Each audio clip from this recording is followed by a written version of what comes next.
Well, hello, everyone. How we doing? Hello, good morning, good evening, good day, good afternoon, and aloha.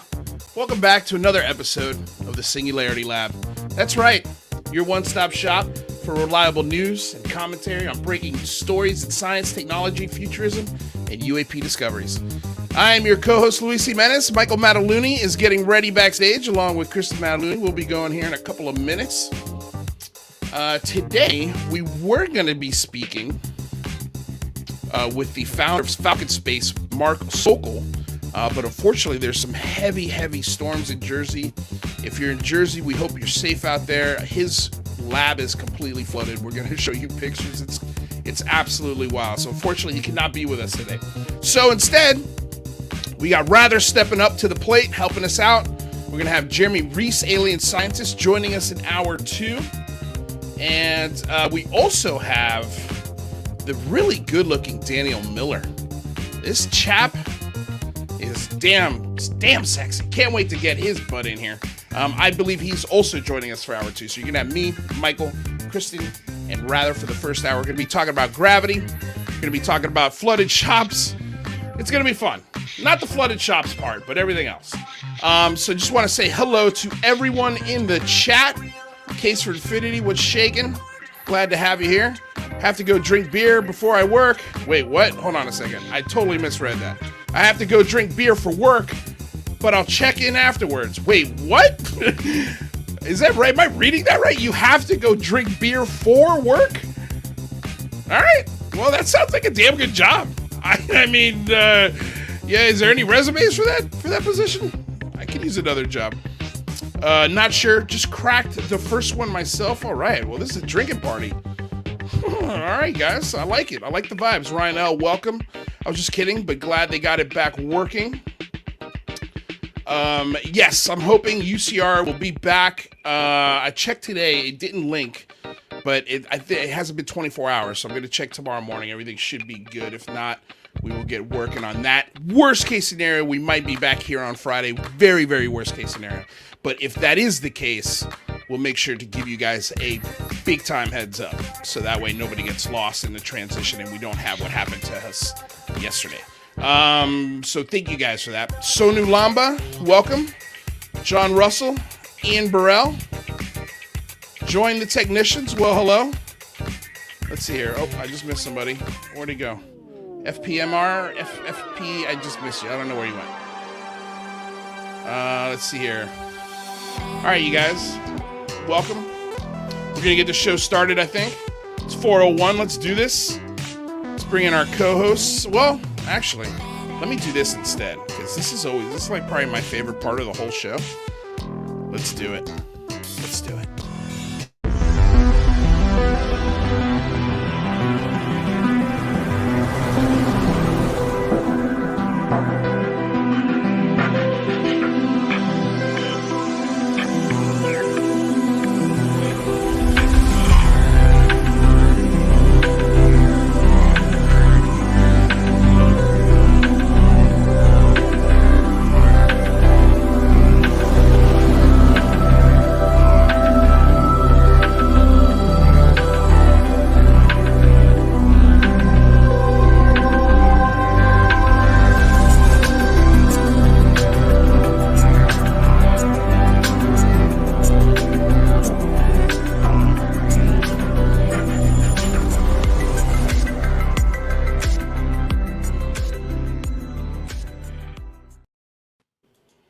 Yo! Welcome everybody to the Singularity Lab. I am so sad to be the bearer of bad news. I know Lou already let you know, but unfortunately Mark Sokol, who is working on anti-gravity and Join the Technicians is also here, who actually helped support that project when it came to the Warp Detector. Unfortunately, is not going to be able to join us today because he is underwater. The creator of Falcon Space, you can see their shop here. This is in New Jersey, actually, and they're underwater. And you know, he called me a couple hours ago. Internet doesn't work when there's 2 feet of water in your shop. Anti-gravity may not work either. Thank you so much, Christopher Chevalier, for the donation. Thank you so much for joining us today. It's amazing to have you all. But yes, it looks like a pretty rough start for John today. So we're sending him our love. We're sending him our thoughts and our blessings, because this is no fun for him, and we'll survive here as we are not flooded. So.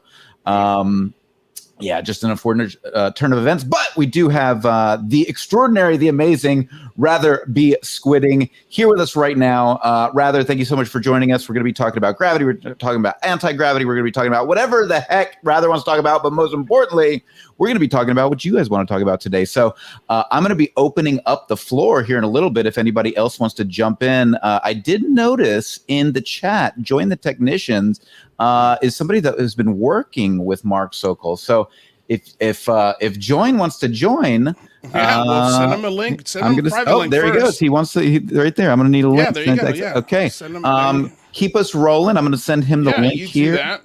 What I'm gonna do is take this I was gonna say, let's take the sad stuff out of here. Let's liven this one up. So guys, welcome to the Singularity Lab. While Michael's sending off links, that is Kristen Mataluni, co-host and wife.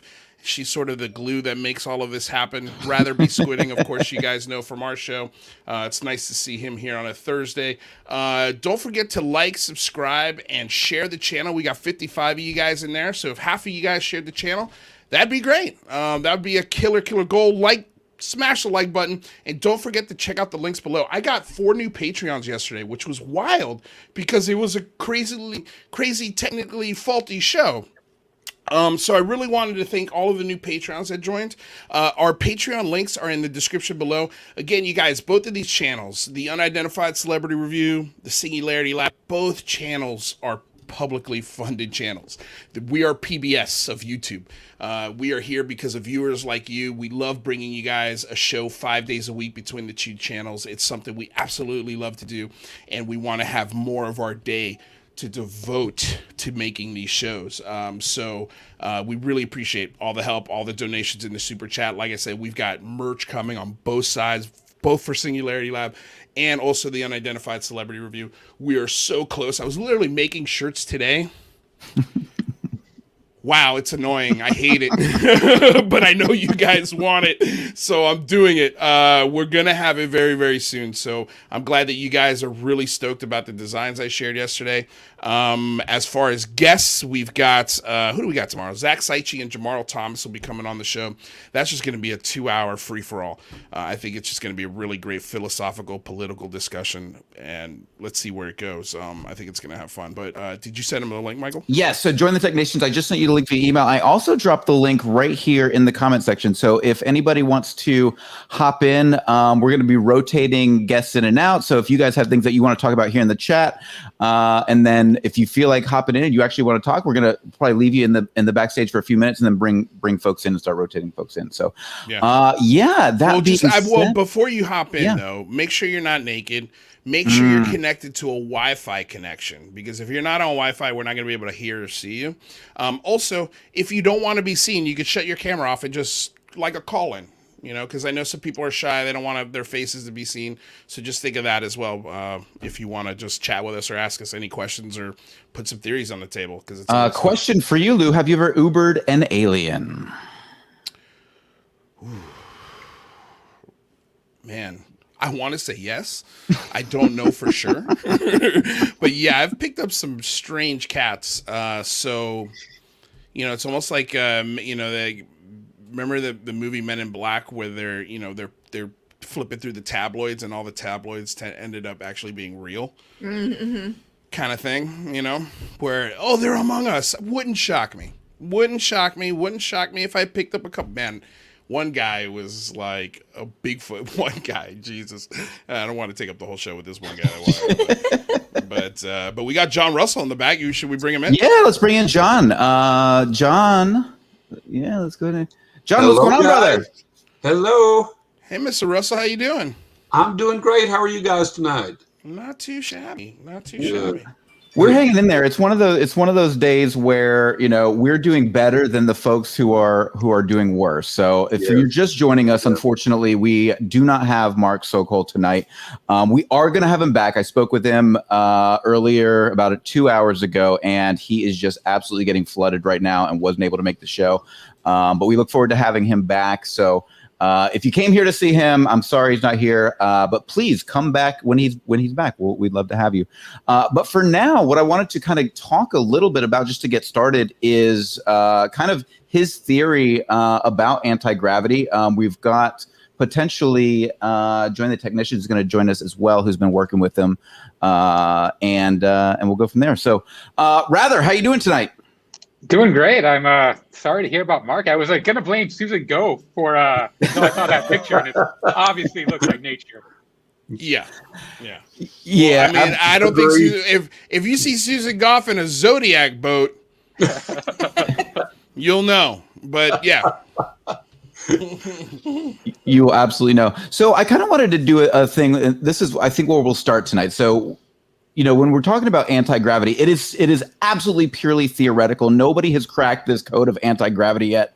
That we know of, that we're aware of. And so, according to that Richard Dolan memo, we may have. There you go. We may have. We may have. So what I wanted to, sorry, go ahead. Well, I was going to say they're certainly looking into it, right? I think that's a given. Let me ask you that. I'm sorry to derail things. If you had to put money on it, right now, everything in your savings account, if we've cracked anti-gravity, yes or no? Michael? Yes. John cut you. John's yes. We as human civilization. Decades ago, I was watching a news story early in the morning, and they were showing on this news story a triangular craft that they had developed that was hovering, stationary, and moving slowly, and so on and so forth. And I wished I had saved had been able to record it and save the video, but it was on a news story. I saw that. That was a long time ago, several years ago. And for a craft to hover and stay still, we have to have cracked anti-gravity. Unless it was a balloon. No, it wasn't a balloon. It was a triangular black craft. Where did you see this? They showed it on the news, and this was long time ago. So I'm saying, yeah, we have. And look like mag rail. Mag rail is anti-gravity. We've got little toys that are anti-gravity. We've got all kinds of things that are anti-gravity. So I'm saying, yeah. Well, but don't you think a lot of those are more built on electromagnetic? They're using magnets basically to propel things and to hover things. They could be, but it's still anti-gravity. Well, not exactly. Not based on the definition of anti-gravity. Well, first of all, it was supposed to be a simple yes or no. So Russell went with yes. Russell went yes. Rather? Well, what do you mean if you said nobody can say yes or no? Yes, no. Say you had a 100-pound object and you could make it weigh 97 pounds. Would that be cracking anti-gravity to you, or would you need a full craft that actually can lift off and do? I think I would need. I mean, I feel like that does. I don't know, because are we talking about attaching a balloon to that weight? Well, no, but yeah, something that is clearly affecting gravity that would affect its weight. Yes, I would say yes, that counts. My guess is we're probably somewhere in that area. I think that there's been some maybe questionable studies that have shown like a 3% drop in mass. I don't know if they've been highly reproducible, but I think that's kind of the stuff that Sokol is researching, and I think it's very interesting stuff. Right. Yeah, Sokol's doing it in a flooded lab in Jersey. Then I can tell you the DOE's probably got a way bigger budget. It might be doing that on a completely different level. But I mean, okay. So Kristen, yes or no? No. Come on, Kristen. No. Wow. Just Michael. straight answer. She's a pragmatist, and she actually did what she was asked and gave a yes or no answer. Yeah. Michael. I'm gonna say no. All right, so can we define anti-gravity quickly? I think Rather kind of just did something that. Well, look. If we define anti-gravity, we're escaping the bounds of gravity. We've got hot air balloons. We've got planes. You know, that all defies the laws of gravity right there, because the planes should be coming down. The hot air balloons should be coming down, but they're not. So that defies the laws of gravity, right? Well, not exactly, because energy. Wait. Because you can use energy to defy gravity, but that doesn't mean it's anti-gravity. So if I used rocket propulsion to push myself against the force of gravity, the energy required is what is propelling it. It wouldn't be doing it on its own. Right. A specific object that was possessing anti-gravitic energy. Would not be bound by gravity. So the actual definition for anti-gravity. What? Go back. Say that again. That was profound. Say that again. It was a cool word, anti-gravitic. Anti-gravity is a hypothetical phenomenon of creating a place or object that is free from the force of gravity, not operating against gravity, not utilizing forces that can defy gravity, but is free from the force of gravity. It does not refer to the lack of weight under gravity experienced in free fall or orbit, or to balancing the force of gravity with some other force, such as electromagnetism or aerodynamic lift. So anti-gravity, what's that? Damn. Yeah. I took it to be like Glenda the Good Witch's bubble, like you're in a bubble. Like that was like the diagram I looked at. Right, and this is what bubble has no gravity. This is what a lot of the theorists, and I know UAP theory is somebody who writes about this pretty extensively. Who Christopher Mellon, I believe, actually referenced the other day. Isn't that right? Rather. Yeah. UAP theory, and so he talks a lot about this kind of these propulsion systems or these craft that are using anti-gravity and how one might do it. But doesn't anti-gravity just mean overcoming gravity? It does not. It kind of implies a control of gravity, right? So and there's kind of two angles to it, right? There's one is you could potentially eliminate the effect of gravity on an object and make that object have zero mass, which would be kind of like anti-gravity. Or, there's the other notion, which is creating a opposite gravity field. So, you have your object, you have the Earth doing the gravity. If you created a field up here that would counter the Earth's gravity, that's kind of the way you'd get, warp drives and stuff like that, by actually bending space-time and manipulating gravity like that. Yeah, exactly. So I think a lot of the times people don't really recognize what gravity is, or at least what quantum physics talks about as gravity. So, when you have mass actually creates a bend in space-time.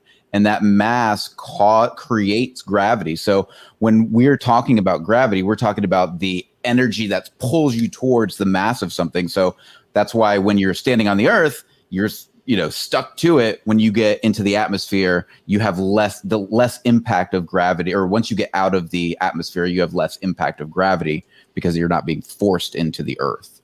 And then is that anti-gravity? Not according. So not according to anti-gravity. Is a theory right now. We don't even have proof of anti-gravity. Gravity is also a theory.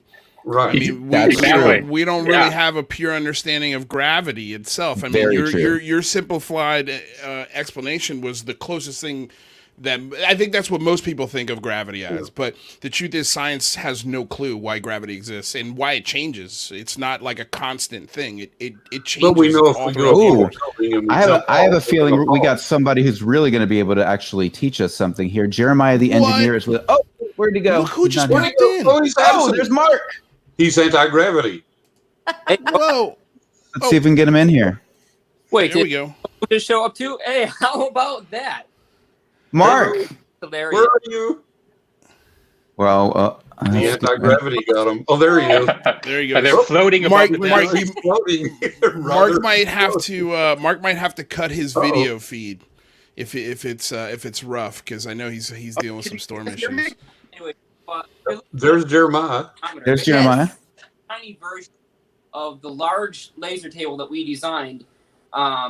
It's a design that I have been wanting to build now for quite some time, And when Mark and I began to talk about it, we set upon determined set of dimensions. We picked a material that was ideal, that was expensive, but the best that we could get.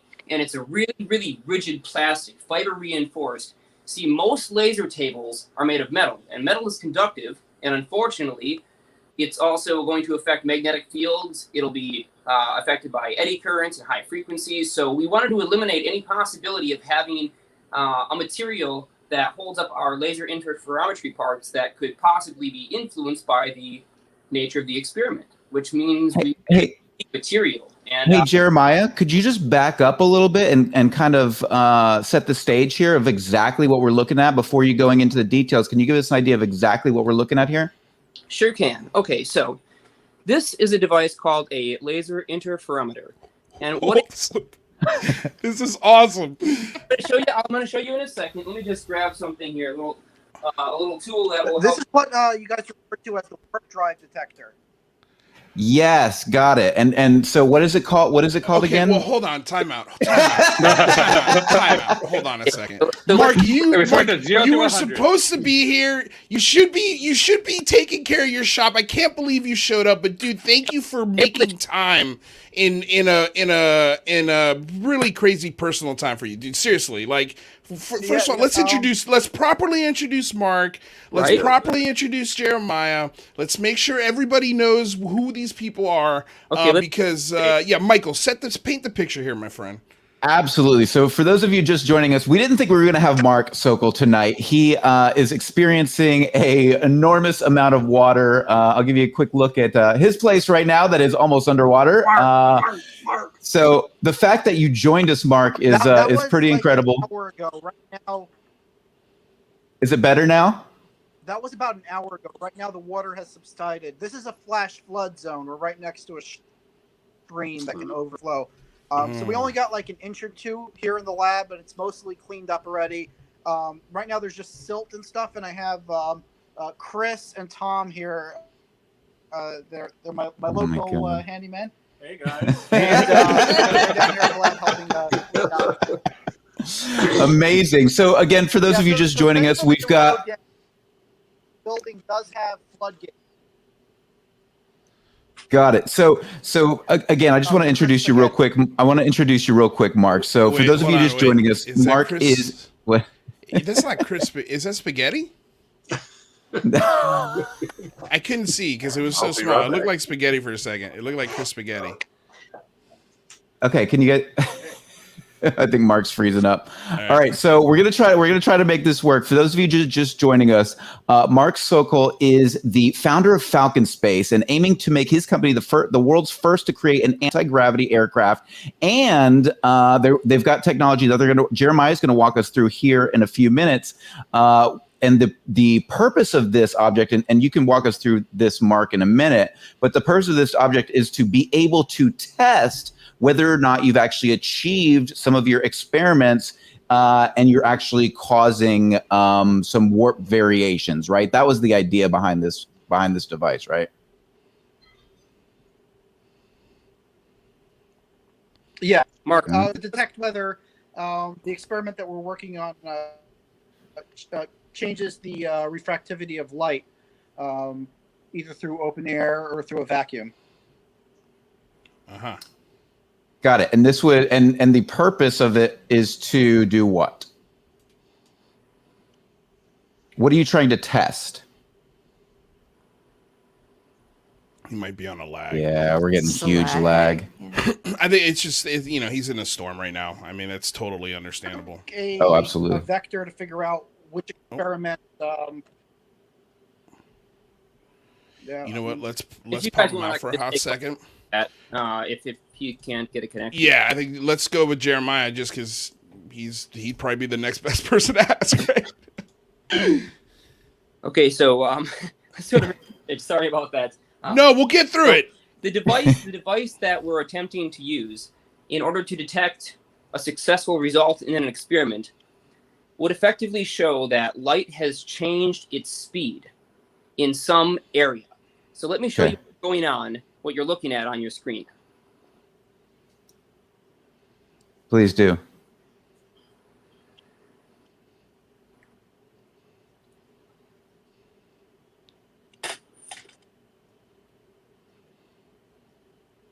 Oh, dope. That's why the silent countdown. Yeah. Well, I was using my lungs to Yeah.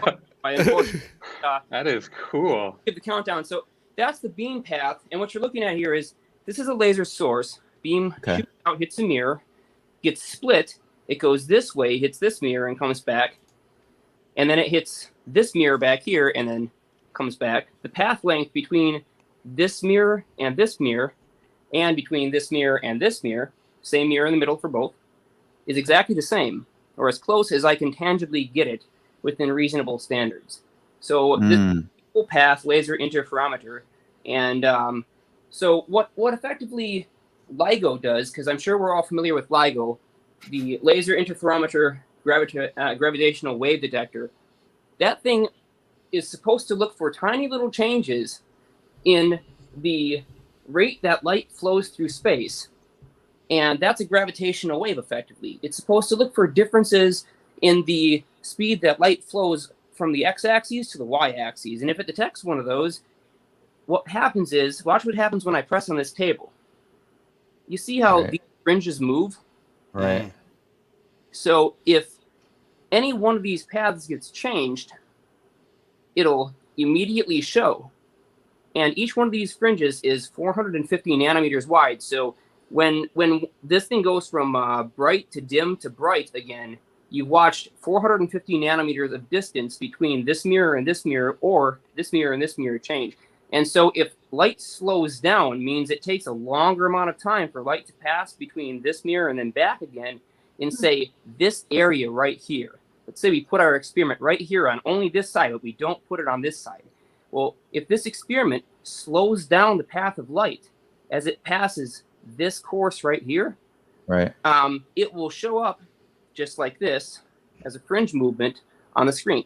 And so that will be a successful result of the experiments. And because the table, in this case, which is made of acrylic, is non-magnetic, has a low dielectric constant, and because all of these metallic parts are all separated and isolated from each other electrically, we can pretty well count on the fact that our experiment is not making the table itself change length, which means that we must be somehow modifying the amount of time that we to change that path. And that's why it was so important not to use metal. And that was the reason why Sokol and I had kind of put our brains together in figuring out what we wanted to do for a much larger version of this that would be much more stable. Because as you can see, if I stomp on the floor here, you see how that kind of moves? Right. Yeah. And that's because acrylic is kind of, well, crap for this. But the material that we picked out is significantly better. In fact, it's one of the best materials made as far as synthetic polymaterials go. So that kind of gives you. Oh, did we lose him? Sorry about that. Somebody tried to call and I had to kill the call from another country. I have not, but that basically goes over the what we're looking for and why this device is necessary and why we had to build it differently than it's been built previously, or than you can buy it on the market. Why it had to be made out of plastics and synthetics instead of made out of metal. Right. So is this a small prototype that's going to need to be made bigger, or is this can you use this for the measurements that you're looking for?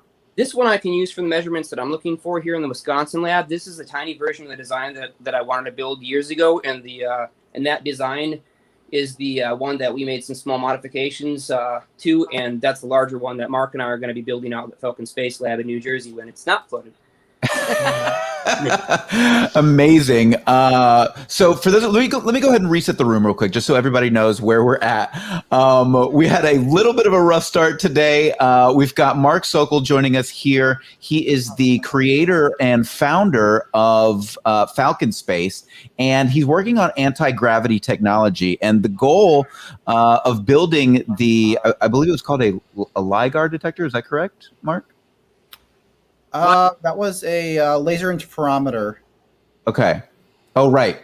And the purpose of that is to be able to, because as you guys were working on your experiments, you weren't able to properly measure whether or not you had achieved the desired result. So this is the what we were calling the warp detector, or that you created in order to be able to measure your experimental results. Is that right? Yeah, that's pretty much what that device is.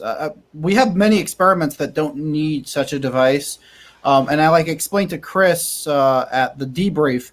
Even if we do see a deviation in light, it doesn't mean that we're looking at warp drive or that warp drive is even possible. There's other things that can shift light around, such as your glasses. Right. Glass is a great way of shifting light around. So if you change the refractive index of the air, that can shift light around. We know gravity affects light even in a vacuum, but that doesn't mean that space is warped. It just means that gravity affects light. Right. Magnetism. Some of the other experiments that we're working on, like the 𝐒𝐓𝐀𝐘 dynamic nuclear orientation experiment, which involves this massive magnet behind me. Those are Holy things. shit! Yeah, Thing's huge. Is that a magnet on a swivel? Yeah, it's on wheels, so we can push it around. Wow. Wow. It weighs more than a small car. Okay, how many times have you guys used that to move really cool things, like a car? It's almost like a bunch of kids getting a wood chipper. Let's see what this thing does.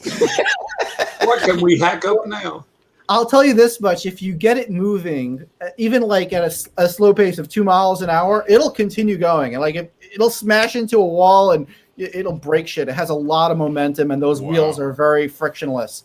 So basically what this experiment is trying to do is we're trying to get into the quantum world of the subatomic particles in the core of the atom and orient them, creating coherent matter.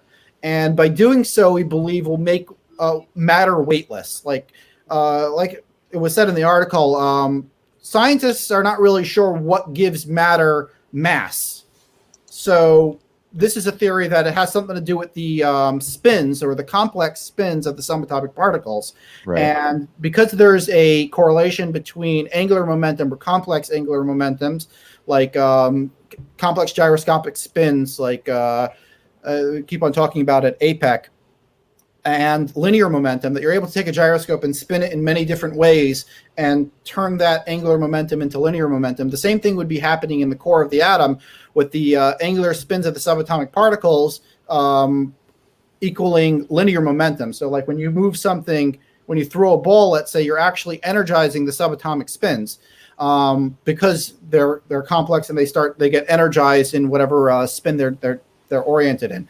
But if you were to orient all of the spins so that they're all oriented together, spinning on the same plane, the axis is pointing in the same direction, then theoretically the matter will become detangled from space-time, from gravity, and from the inertial frame of reference, and be free to move along its plane and its axis, which explains why flying saucers can't do a barrel roll.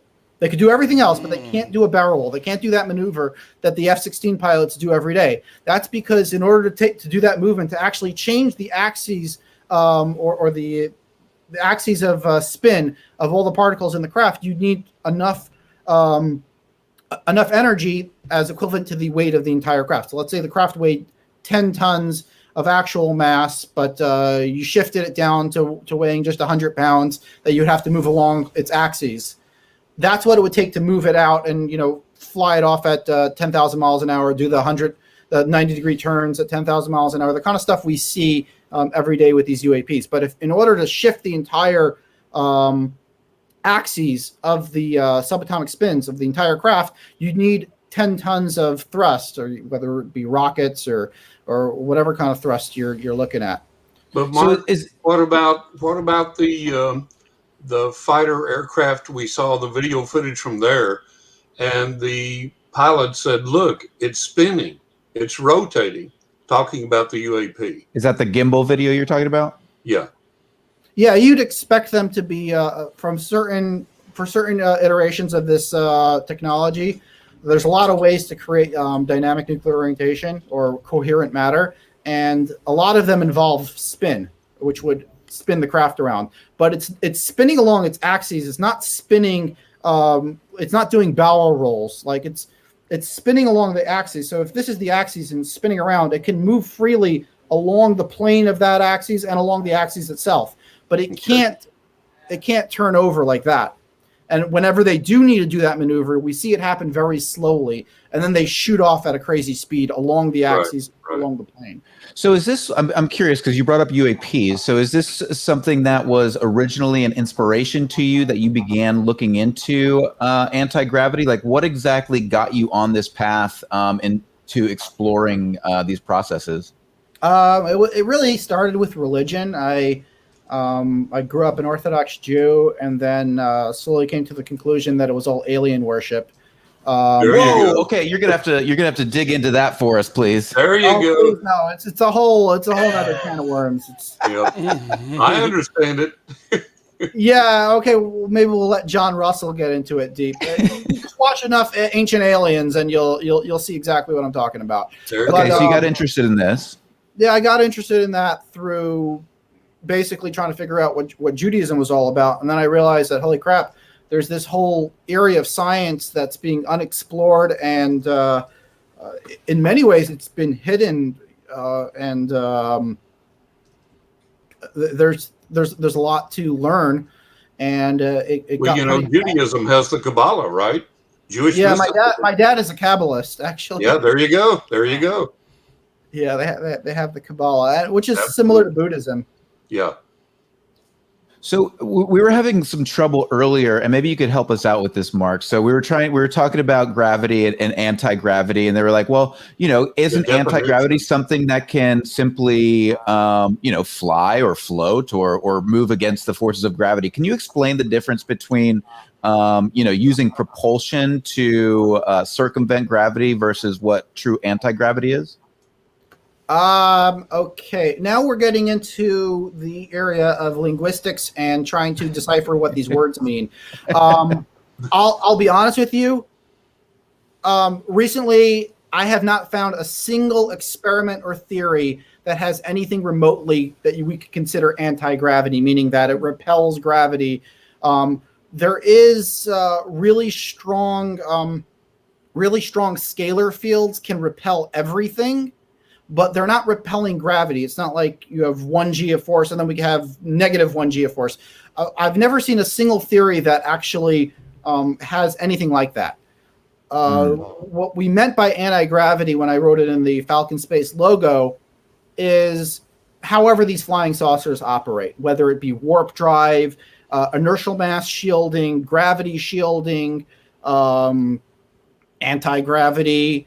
There's a whole list of possible scenarios in which a craft can be doing that sort of maneuver. Many of them are theoretical that have never been proven.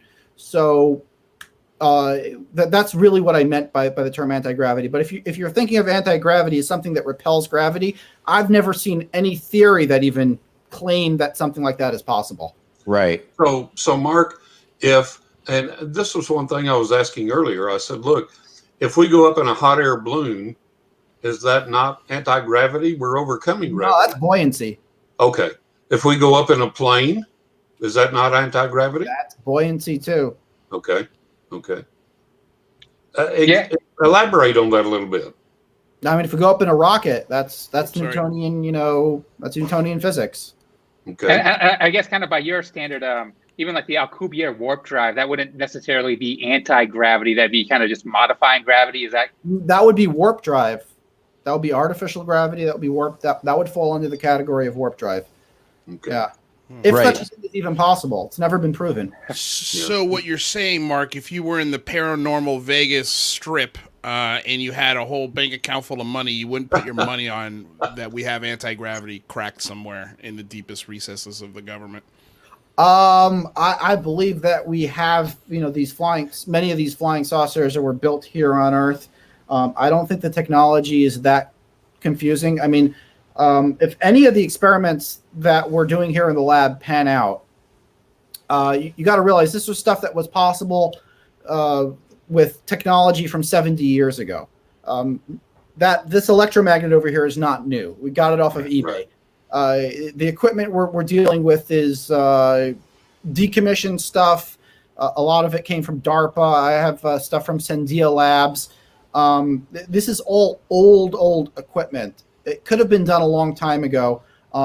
and none of the theories that I found are really that confusing. None of the theories that you can actually build today are actually that complex that couldn't have been done about 70 years ago. Think of it this way. The GPS in your car is more complex than many of the experiments we're about to run here at Falcon Space. So what is your ultimate goal? What are you looking? What is the idea? Oh, what do we got here, Jeremiah? I told Jeremiah, I was like, Jeremiah, you're mute. You're muted. Yeah, sorry about that. I was. He's pulling out all the toys. He is. Well, you guys are talking about these things, and these are the experiments that we're designing to test for the various stuff that we're talking about, and this is one of them. Again, that's talking about how you need not necessarily bend space. You can simply change the rate that light flows through it. So this is a very old school kind of device based on ideas from the times of Tesla. And so we have a combination of two technologies here. First one is called Frolov's T-shaped capacitor. So this is one electrode of that capacitor. This plate and this plate are the other electrodes, and they are tied together, they're ground. And two wires that connect together come out from there and connect to the ground of a small Tesla transmitter. So this Tesla transmitter, and I'll turn it down just to make sure that it doesn't false trigger.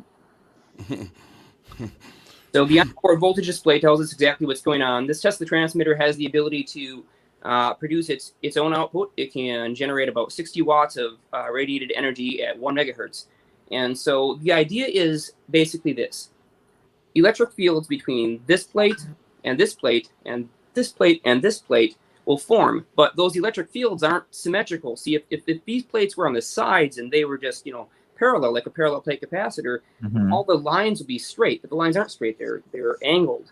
Right. Well, as a result, because the fields are changing over time, because they're not constantly DC, the overall energy concentration will be toward the small plate. And just like a gravitational field where the energy concentration is towards the matter, where the electrons are spinning around and radiating off their electric fields, and that energy is being permanently lost into space, and the combined radiated energy of the protons wiggling back and forth, proton spin of the three subatomic quarks that make up over 99.9% of the mass of the nucleus of the atom, and then the electron's motion in its valence bands around the atom, also making up a significant amount of the mass of the atom, which is another one of those questionable theories. This is a device designed to test for that. And so what would happen is this, and I'm sorry, I got kind of detailed there, but I'll simplify it. What happens is this. You turn it on, it makes a high frequency, high voltage AC, and then it goes up like this.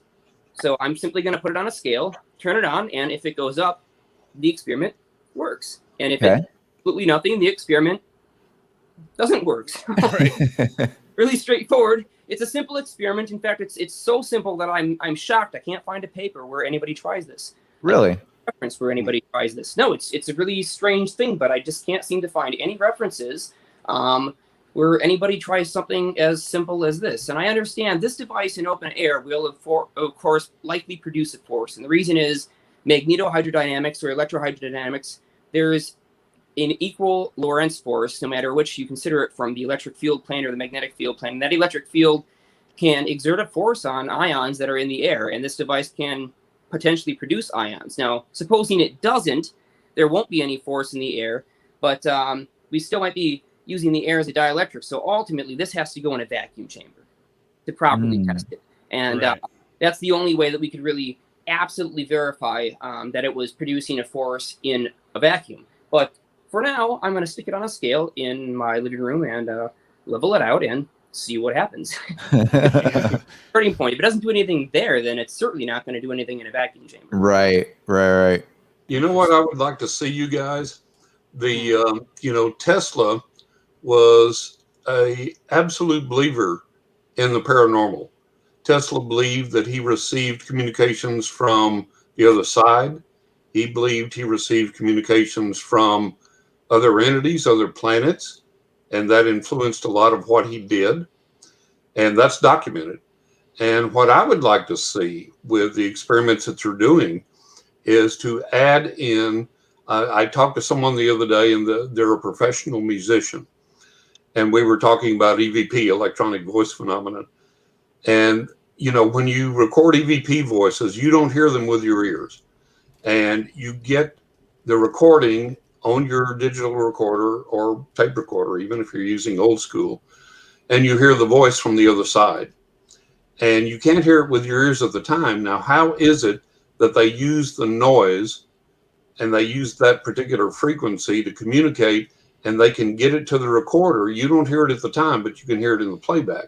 I was talking with this guy that was a professional engineer, and he said, look, he said, I'm a professional musician. I have all the software. I know everything I'm doing. I can take all my music. I can put it in here. I can analyze it. I can do all these things. I can change it. I can manipulate everything. And he said, when I have EVP, I can put it in all this software and I can do everything I can to it. And I can soften the noise. I can bring out the voice. I can do this. I can do that. But I cannot find the frequency that this voice is on. And we both agreed that when we can find that frequency that these voices from the other side are using, we'll have real-time communication between us and the other side. And I was wondering if you've ever thought about trying to attempt anything like that and working with EVP or anything like that. Oh, that's funny. That's funny. Yeah. I guess I'll ask Mark. I don't know if Mark wanted to contribute to that, but I can answer that question. I have been doing that for some 24 years now, playing around with that concept because oh, wow. It was happening to me when I was very, very young. And I hate using the phrase happening to me because I don't really think that anything happens to anybody. I mean, things happen, people are involved.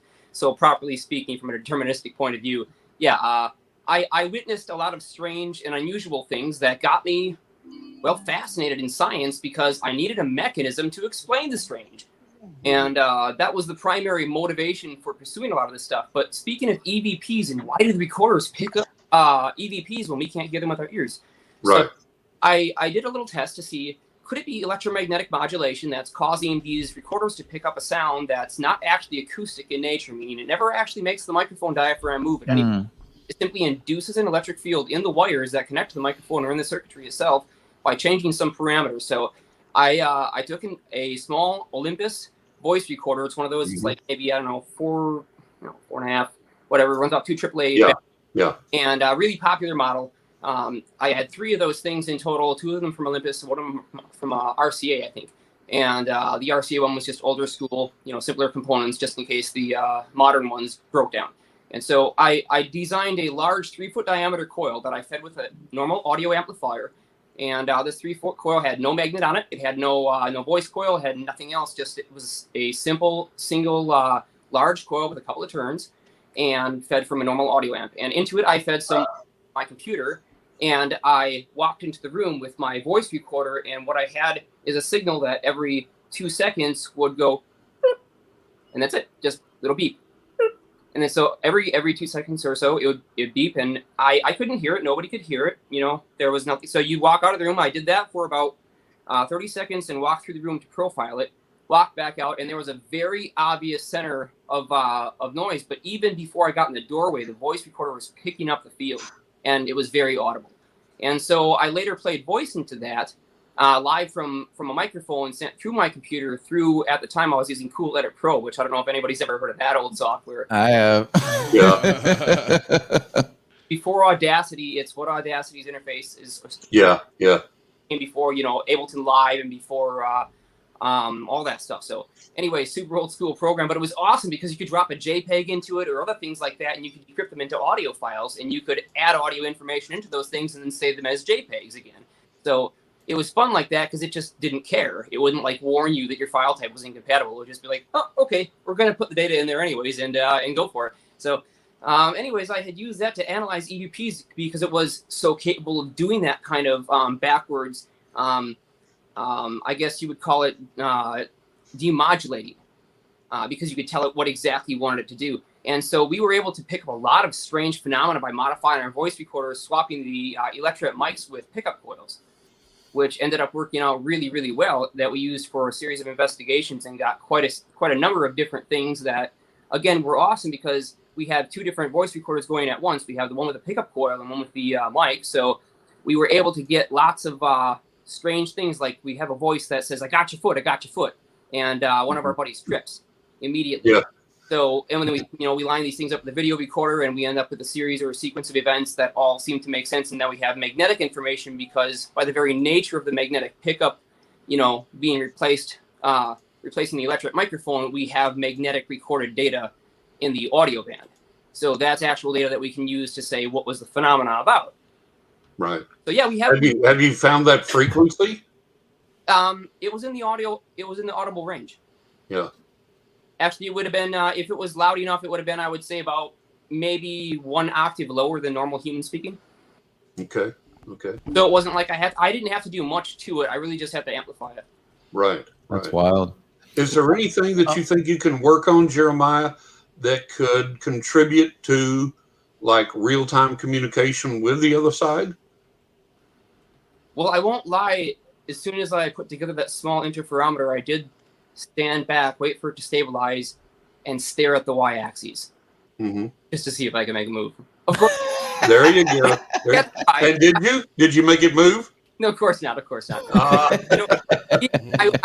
I was saying, I have to at least try it, because I am interested in the idea of mind can affect the physical reality. Because yes, this process, whatever's going on up here and in all of your brains over there, I bet you I could make it move. Then there are radiated electric fields, albeit them incredibly small energy levels.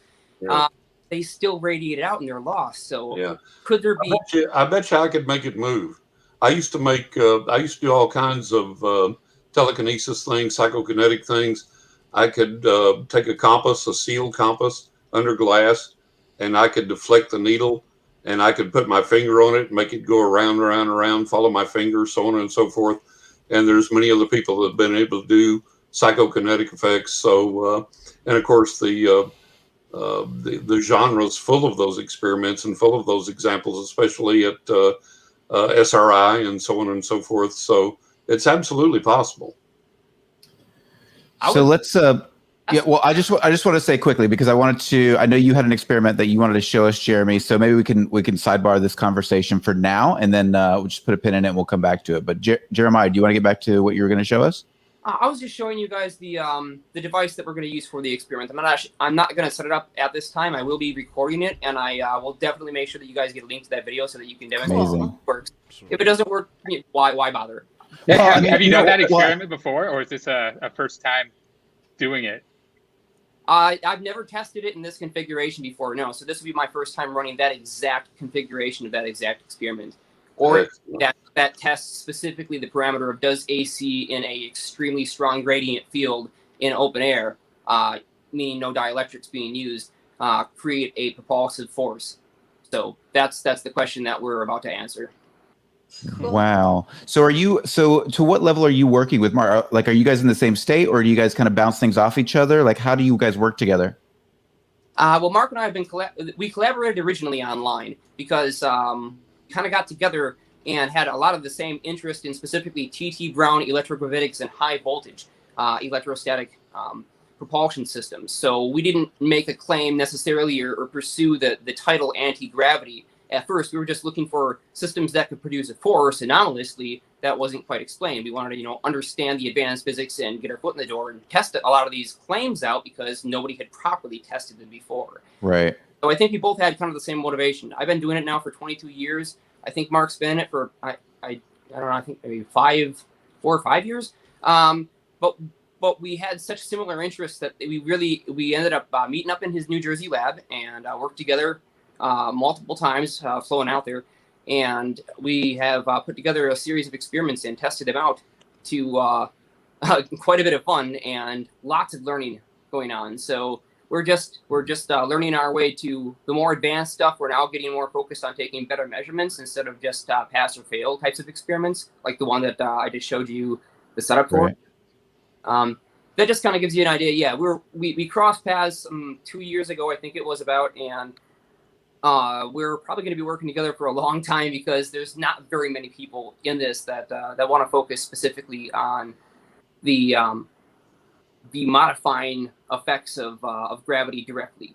Why do you think that is? Because obviously, if you're able to achieve something or get some results that are promising, that's a huge advance. And so I know they're working on this at Fermi Labs. They're working on it a bit at CERN, but I'm not sure the extent that they're digging deeply into it. I'm just curious, why do you think that is? Why do you think people aren't as interested? Do you think people just think it's theoretically impossible, so they just don't try? Well, it's I don't know if I would say that they think it's theoretically impossible. I would say that they are not aware that it is theoretically possible. So it would be a lack of understanding that within the conventional general relativity we can produce forces, and within special relativity we can produce reactionless forces. So if you look at Maxwell's equations and you understand special or general relativity, in either case, you have the possibility to produce forces in your system within an enclosed parentheses engine that doesn't require propellant of any kind. And all of these things are already possible with the conventional framework that we have. So if people don't believe it, quote unquote, I would say that it's because they don't understand it. Good point. Good point. And I mean, the engineering, I've talked to physicists that come out of college after 8 years and get very, very angry about this topic. And I think the main reason is you go to college for 8 years, you spend a tremendous amount of money to get this education, and during that entire time, they never tell you what mass is, they never tell you where it comes from, or what possible sources could be contributing to its modification. They never tell you that there's a difference between gravitational inertia and reaction inertia, so acceleration. So resistance to acceleration is not the same thing as gravitational mass. And people mix these things up all the time. So again, there's several different units to describe or break down various factors of the electromagnetic equations that aren't even included in the textbooks that people spend 8 years learning about. And one of those examples is Heaviside's adaptation to Maxwell's quaternions. Heaviside took what should have been some 20 equations and turned it into 4 equations that were simplified for power systems engineers to make a power grid for a country that was developing electricity for the first time. So we needed those simplified equations for engineers, but you can't make a warp drive with them.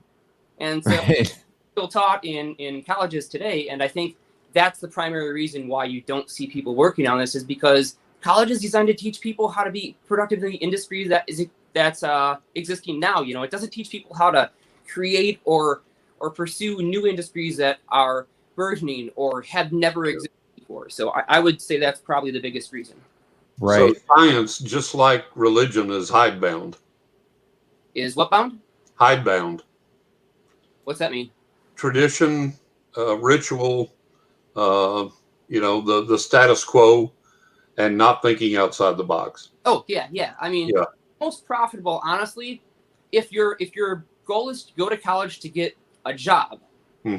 Want to be an employee of some larger corporation, then you do want to learn what's available today, because you're not going to be ordering parts from the Advanced Electrodynamics Emporium. You're going to have to order them from the same suppliers that everybody else does, and quite frankly, using those same parts, a lot of this stuff you can't do. So unfortunately, if you want to be profitable and you want to be an employee, that is what you want to learn, is what's today. And that's what you're paying a lot of money for. But if you want to learn new, advanced electrodynamics, or if you want to learn advanced propulsion, there's and as it is advanced in the propulsion field, that's how you're going to learn about it. But I would not recommend going to college for it, because you will not learn it there. Right. There you go. So basically what you're attempting to do is, I read this in the debrief article that was written. It was talking about Frederick Alzafon and some of his experiments. And so is this something that you're revisiting now? Are these kind of the experiments that you're revisiting now, or are you crafting new experiments to try to figure this out? I would say that we do quite a bit of both of those things. We want to revisit a lot of the very, very classic fundamental experiments that we believe were either done incorrectly or just simply had never been documented with the types of modern equipment that are relevant to today's engineers. So that's one of the focuses, is to revisit these old experiments and bring them into 2021 standards. Our second focus is to design a series of brand new experiments that test for things that we never knew to look for, things that we had thought, that be interesting. I wonder if that does that to that. You start to connect the dots with these new theories that are coming out, and boy, are there a lot of them. Everybody has a theory, and they want you to use theirs first, of course, and then they want credit for it. They'll even take what your results are, and they'll make a theory for it, and then send it to you and try to claim that you're using their work. So we've had that before. Really? Yeah. So all that fun stuff happens, and I don't want to get into that for legal reasons, but yeah, all that stuff happens, and everybody's got a theory. There are very few experiments. It's actually much worse than that. I actually was warning people on APEC about this. There's some kooks that are going around just sending you a whole bunch of patents, and then if anyone associated with you talks about it, they're like, "Oh, give me $1 million." Like it's almost insanity. Mm-hmm. Answering the email gets dangerous at this point. Wow, that's wild. So what do you are you setting us up something there, Mark? What do you got going? So we're setting up the dehumidifiers in here just to make sure there's no damage to the equipment. But we got a ton of experiments going on as well. This, by the way, a flood like this hasn't happened in like 2-3 years. It's that Hurricane Elsa came in, and wow, it was a lot of water. So experiment-wise, we got the 𝐒𝐓𝐀𝐘 experiment that's just about ready to run. It requires basically microwave energy hitting a sample of aluminum iron inside of a homogeneous magnetic field. And by homogeneous, I mean like the entire magnetic field needs to be the exact same strength. And what we're doing there is a process called pulsed EPR, or electron paramagnetic resonance. So when a magnetic field is a spin orientation. That's all a magnetic field really is. So when we have a magnetic field, an electromagnetic field, it's spin orientation of electrons. What we're trying to create is a sub-quantum magnetic field. Like the subatomic particles need to be oriented in the same direction. So when we have a magnetic field, the stronger the magnetic field, the more the electron spins are oriented. So think of the electron spin sort of like wobbling around randomly in all different directions. When you apply magnetic field, there's a little bit of coherence that they're all kind of spinning in the same way a little bit. And the stronger magnetic field gets, the more oriented the electron spins are in the same direction, the more coherent they become. So as they become coherent, they have something called a Larmor precession, which is the spin of the axes. Now, Earth has a precession as well. It's called the precession of the equinoxes. It happens every 25,900 years. We do one rotation. Now, for an electron, which is a lot smaller than the Earth spinning around the sun, that happens billions of times per second inside of a magnetic field.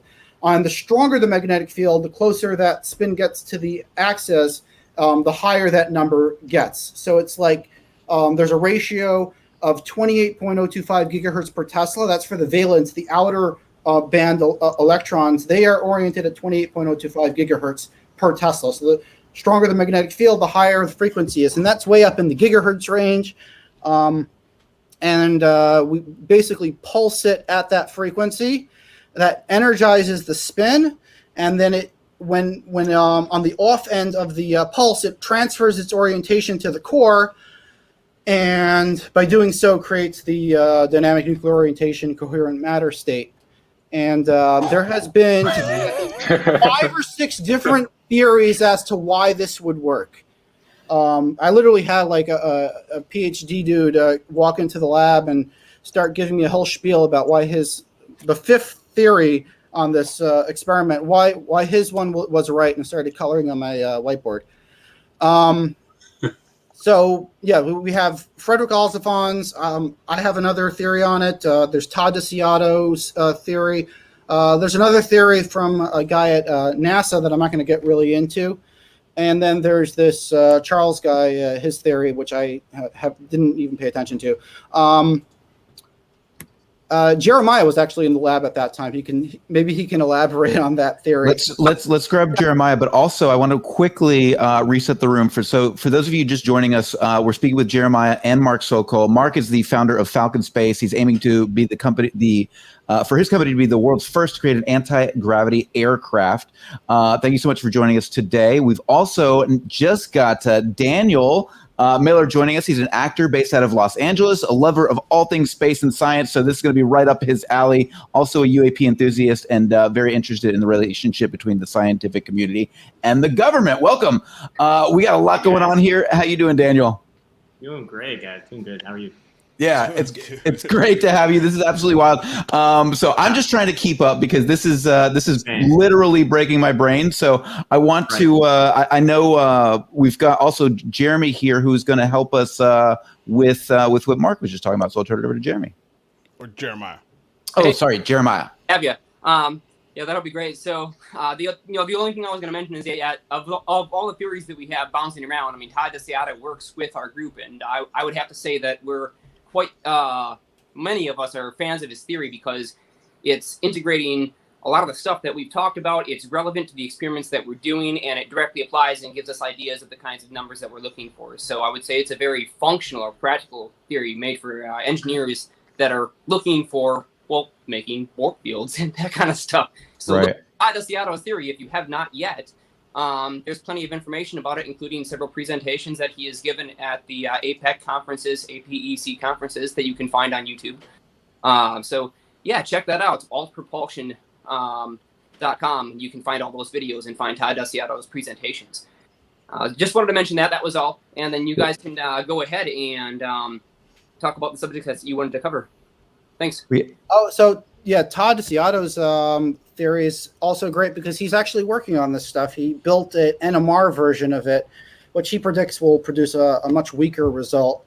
But he didn't see much with that setup last I heard.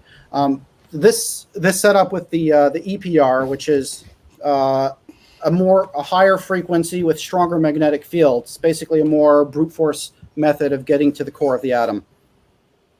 But they're both related to similar experiments. There's just different methods of achieving it. And we also have another method, which is spinning an aluminum disc inside of a coil. I don't know if you've seen this kind of coil before, but have you heard of the ARV, the Alien Reproduction Vehicle? Yeah. Mm-hmm. Yeah. How does that look for the coil for the ARV? Can you, for those of us who haven't heard of that, including me, can you kind of break that down for us? Sure. 1 second. Here it is. The ARV, the Alien Reproduction.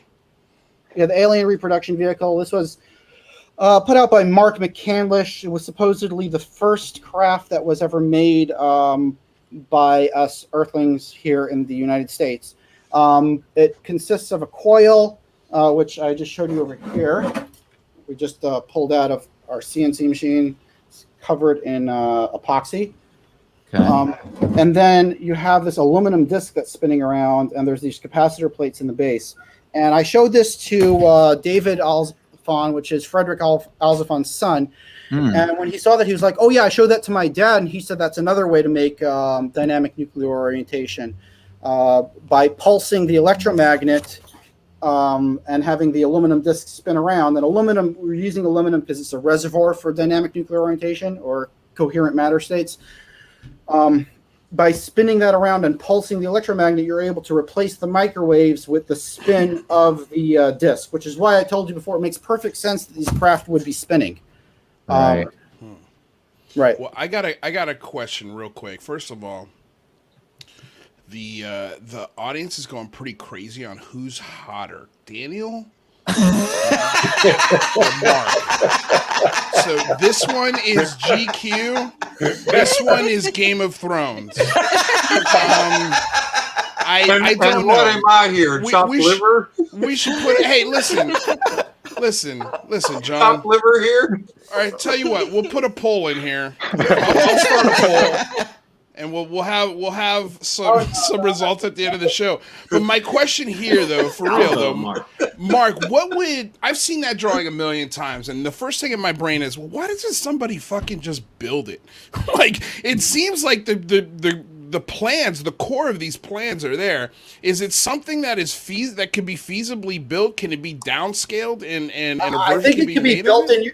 I think it could be built in your garage. Well, I don't have a garage. Let's be very clear here, Mark. I'm in an apartment in Los Angeles. That thing is not fitting in my house.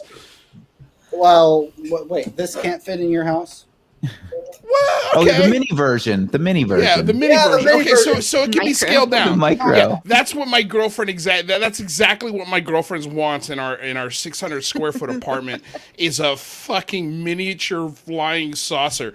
And look, let's just be clear. I don't have the brains to put this together. I need people like you. Like you've got a lab. Look at Jeremiah. Jeremiah's like, yeah. I'm You're muted. A building. I'm literally building a miniature version of one of those with my girlfriend that I live with. And yeah, I guess sacrifices must be made for those who want what is unavailable to everybody else. There you go. So you are building one of those, Jeremiah. I am. I have a mini version. It's a 12-inch diameter version. That's pretty small. That's like bikers putting basket case together in their living room or kitchen. Yeah, it's hilarious. Yeah. It's right next to the scope, dangerously close to breaking the equipment with the field. So I have a cable set to the side. Just got yesterday that I'll now be using to separate some things by a few feet or so that I don't destroy my expensive gear. Well, so let me say seriously though, do you think you'll be able to reproduce that drafting or drawing of and do you think it'll work? That I can't say for sure, but I can say that I've redesigned every subsystem in that device to be based on conventional and already understood physics that we have today. So based on what I've done to it, I think that if the physicists that designed the models that we're using today were correct, and those models still apply within the constraints of, well, the test conditions, then yeah, I do think it will work. It should work. It's work. If we can make phone calls and we can communicate via Wi-Fi and electrons transfer momentum through motion and wires, then yeah, it'll work. So all of these things are well understood. It should just be a matter of getting everything tuned right, which is a whole nother story. But that's something that we can use the test equipment to detect and line up all the waveforms so that they hit each other at just the right physical space and at just the right energy level and at just the right phase, so that we produce a force within that device that can lift it and make it do all the stuff that the ARV was claimed to do. I'm curious to know if anyone here thinks that the ARV story is true. Do you think it's a real breakdown of that craft? I'll go to Mark, and then we'll hit up Daniel. Well, the way I like to look at it is it's either true or it's not true. But if I'm going to build it, I got to believe that it's true. Right. At least while I'm building it, because otherwise I'll do a half-assed job. So if this drawing's out there, do you think then in some, secret, I don't want to say secret, but just a program that's buried in a bunch of bureaucracy, say in the Department of Energy or DARPA, do you think one of these things are sitting there? No, you don't think? I don't think it's government. I think it's the But do you think the military government's industrial working on something like this? I mean, do you think they've taken that drawing and said, well, let's try it, just like you guys are? I know people who work for the government on this kind of stuff. They're looking at much more advanced applications of the technology, but they're not actually building at the level of building craft yet. Those are the people that are working for the government. The secret space program, the people who built this were not government. They were the military industrial complex. Look at Lockheed Martin Skunk Works. Look at Northrop Grumman. Look at those companies. I bet you many of the executives of those companies have been to Mars. Wow. You believe that? I mean, if you believe the theory of the secret space program, you'll have to believe that people from those companies have been to Mars. Yes. Wow. Good point, Mark. That's okay. Blow some minds, Daniel. I'm going to throw that one on your lap. Let's see if that good-looking melts your face. Come on, Daniel. Gosh, I don't know. I will say this. So many signs point to the possession of, if not a craft, at least some kind of debris, right, within our government or within the government military-industrial complex, whether it be with Lockheed or Northrop or who knows. So if that is true, logic would suggest that there have been some pretty intense efforts then to back engineer or at least investigate this. So if that is true, then I think it's definitely possible. I'm thinking of that video was it Edwards Air Force Base? I remember, I think I saw it again reposted on the debrief and kind of learned about the provenance of it. And it was a video of this light or craft that was moving one of the few videos I think of UAPs where really you do see something move wildly exactly in ways that we don't like possess. From the 80s, right? Yeah, like from the 80s or 90s, early 90s, yeah. something super old and filmed in a way where you could see that it wasn't the camera moving, like you could see the ground. And it was just this thing, and it was over, I believe, a Air Force Base or military testing Edwards site. Air Force Base. That sounds And- familiar. Well, you know, the American Military News has stated that the Pentagon has said that they have anomalous UFO debris in their possession that they're examining. And we have The Day After Roswell by Philip J. Corso, and we have all these other things. So I think there's plenty of evidence out there that these things exist. We have Bob Lazar, who has been much maligned, but there are many credible people that stand up for Bob Lazar and say he's the real deal. Lear, for one of them. And I think there's ample evidence that we have evidence of these things out there, of anomalous UFO debris, of reverse engineered craft. But even our government admits, you look at the latest UFO disclosure report, and our government admits these aren't ours. These aren't what we can do. These are not foreign technology. So this still opens up the whole genre of the extraterrestrial possibilities. What I find it fascinating too, because you have, as you were saying, you've got Christopher Mellon also, who's saying that we should not be taking that off the table. To take off the EQ hypothesis is a huge folly, because you just don't know.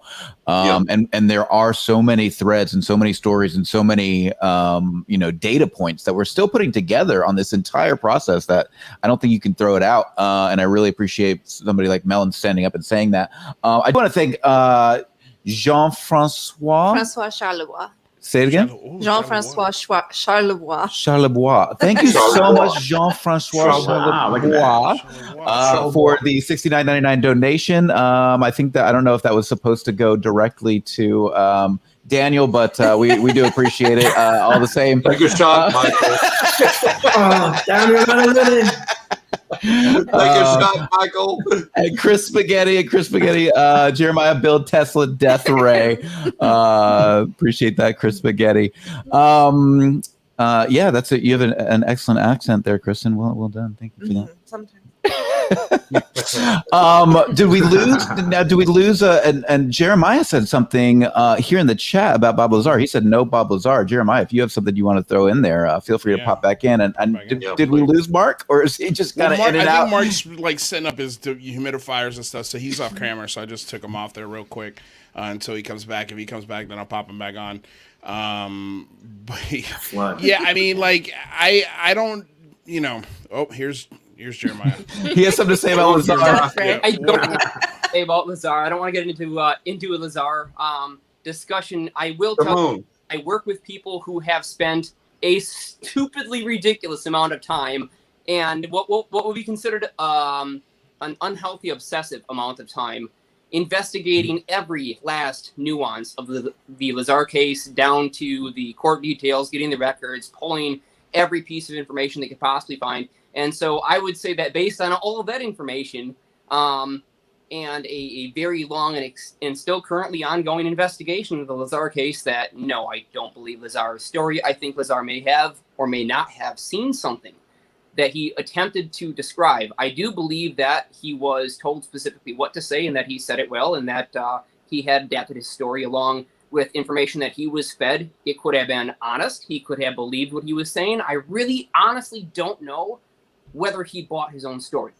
That's the one thing I can't say. But what I can say for sure is that his information doesn't line up with fact of what we know about that area. We have good flyovers. We have good information. We have good geomapping. We've had private pilots that were paid to specifically fly over that area with mapping equipment and get better video of the areas that were claimed to contain the secret bases and these big underground bunkers and all that stuff. And so we have really good footage of that, in 4K. It just isn't there. Is it possible that, because we're relying on Lazar's memory, that some of these details can be off? I mean, I'm just curious. I'm not pro or anti Lazar. I personally put it in the I don't fucking know basket, but I do find it Well, I think that's fair, dude. I think most people look. The only person who really knows is Bob Lazar. Right. But I think that, like, for example, Christopher Mellon was on Joe Rogan. He wasn't buying what Bob Lazar was putting on the table. And as a matter of fact, probably said some things. But Lou. No. Yeah. But Lou, look, at the same time, Lear of Learjet fame said he went out with Lazar, and Lazar said, I'm going to take you out by Area 51. We're going to go out there at night. I'm going to show you when and where these craft are going to come up, and you'll be able to see them, photograph them, video them, whatever you want to do. And Lear said, I went with Bob Lazar, and lo and behold, there they were. And George Knapp believes Bob Lazar. And there's, if you've seen on Amazon Prime, has Lazar's documentary there, his latest documentary, where he talks about all these things, and there's some very, very credible evidence there. Yeah, but didn't you notice in that documentary, John, Lear was nowhere in it? Yeah. I think, look, man, here's what I will take about Bob Lazar. We've talked about this a lot on my show. Is the inspiration. He inspires people to look in the topic, but I can't take his story and put it in front of a senator. Okay. I can't put it in front of a congressman and convince them, hey, look at this Lazar story. Evidence. They'll look at me and say, no, I'm sorry, that's not. I think there are better things that we as a community can rally around that help the discussion go forward. I think he is one of the sparks for a lot of people. He's too controversial. But there's just too much baggage. There's too much baggage with Bob, and for me anyway. I'm not speaking on behalf of anybody else here. But it's just I can't decipher what's real or not. And it's the same thing for me when it comes to Roswell. It happened so long ago. I mean, you're talking about 1947. That was almost 70 years ago at this point. Yeah. Like, everybody who was there is dead. Can I tell you, Lou, a quick Roswell story? Please.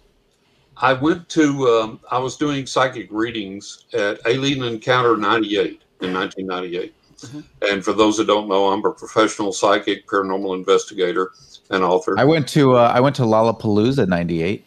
Oh, stop. I almost went to Woodstock. Actually, I think I saw a Kid Rock and Metallica concert. Wow. All right, I'm going to get the both of you now. So, I love you guys. I swear to God, I love you guys. So, anyways, I'm at Alien Encounter 98.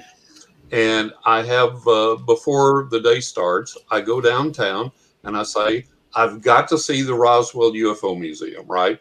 Every tourist has to see the Roswell UFO Museum. So I get there before it opens, and I'm standing out on the sidewalk, and I'm looking in the windows, and I'm waiting for it to open. And lo and behold, this lady walks by, and we greet each other. Hi, how you doing? Hi. And for some reason, she stops. Very fortuitous. And she says, "Is this your first time here? Do you live in Roswell?" And I said, "No, but it's really funny. I was born in Carlsbad, but I've never been back to New Mexico. I've never lived in New Mexico. I was raised in West Texas." And I said, "This is actually my first time here in Roswell." She said, "What do you do? Are you on vacation?" I said, "Well, no, ma'am. I'm at Alien Encounter 98. I'm a psychic, and I'm doing readings there at Alien Encounter 98. And she goes, "Oh, well, you'll understand this then." I said, "Okay, talk to me." And she said, "When I was a young girl, me and my brother went out. We were outside playing, and we saw the craft fly over and crash off in the distance. And we knew it was not a weather balloon. We knew it was not a blimp. We knew it was not a plane. We knew it was not a helicopter. We knew it was not any aircraft of ours. We knew it was a UFO. We saw it, and we knew it was an alien craft. We could discern that it was in trouble, and we saw it fly over in trouble, and over in the distance, we saw it crash. And I was like, wow. I was just gobsmacked. I was like, holy cow. And I was like, you know, why don't more people like you that were eyewitnesses of this come forward? And she said, well, she said, when this happened, not only to us, but to many people in Roswell, she said there were people from the government, there were people from the military, and there were people that we did not know who or what or where they were from that came to us, and they told us face to face, if you talk about this, if you mention this to anybody, if you talk to the press, if you spread this around, your bones are going to be found out in the desert. And I was like, damn. And she said, yeah. And she said, and the feeling among everybody was that, well, I don't care if you threaten me. I'm not scared of you. I don't care if you come after me, but my family. I care about my family. I worry about my family. And she said, so that was what happened to all of us here in town. And all of a sudden she goes like this, and she goes, I've said too much. I have to go. I'm sorry. Bye.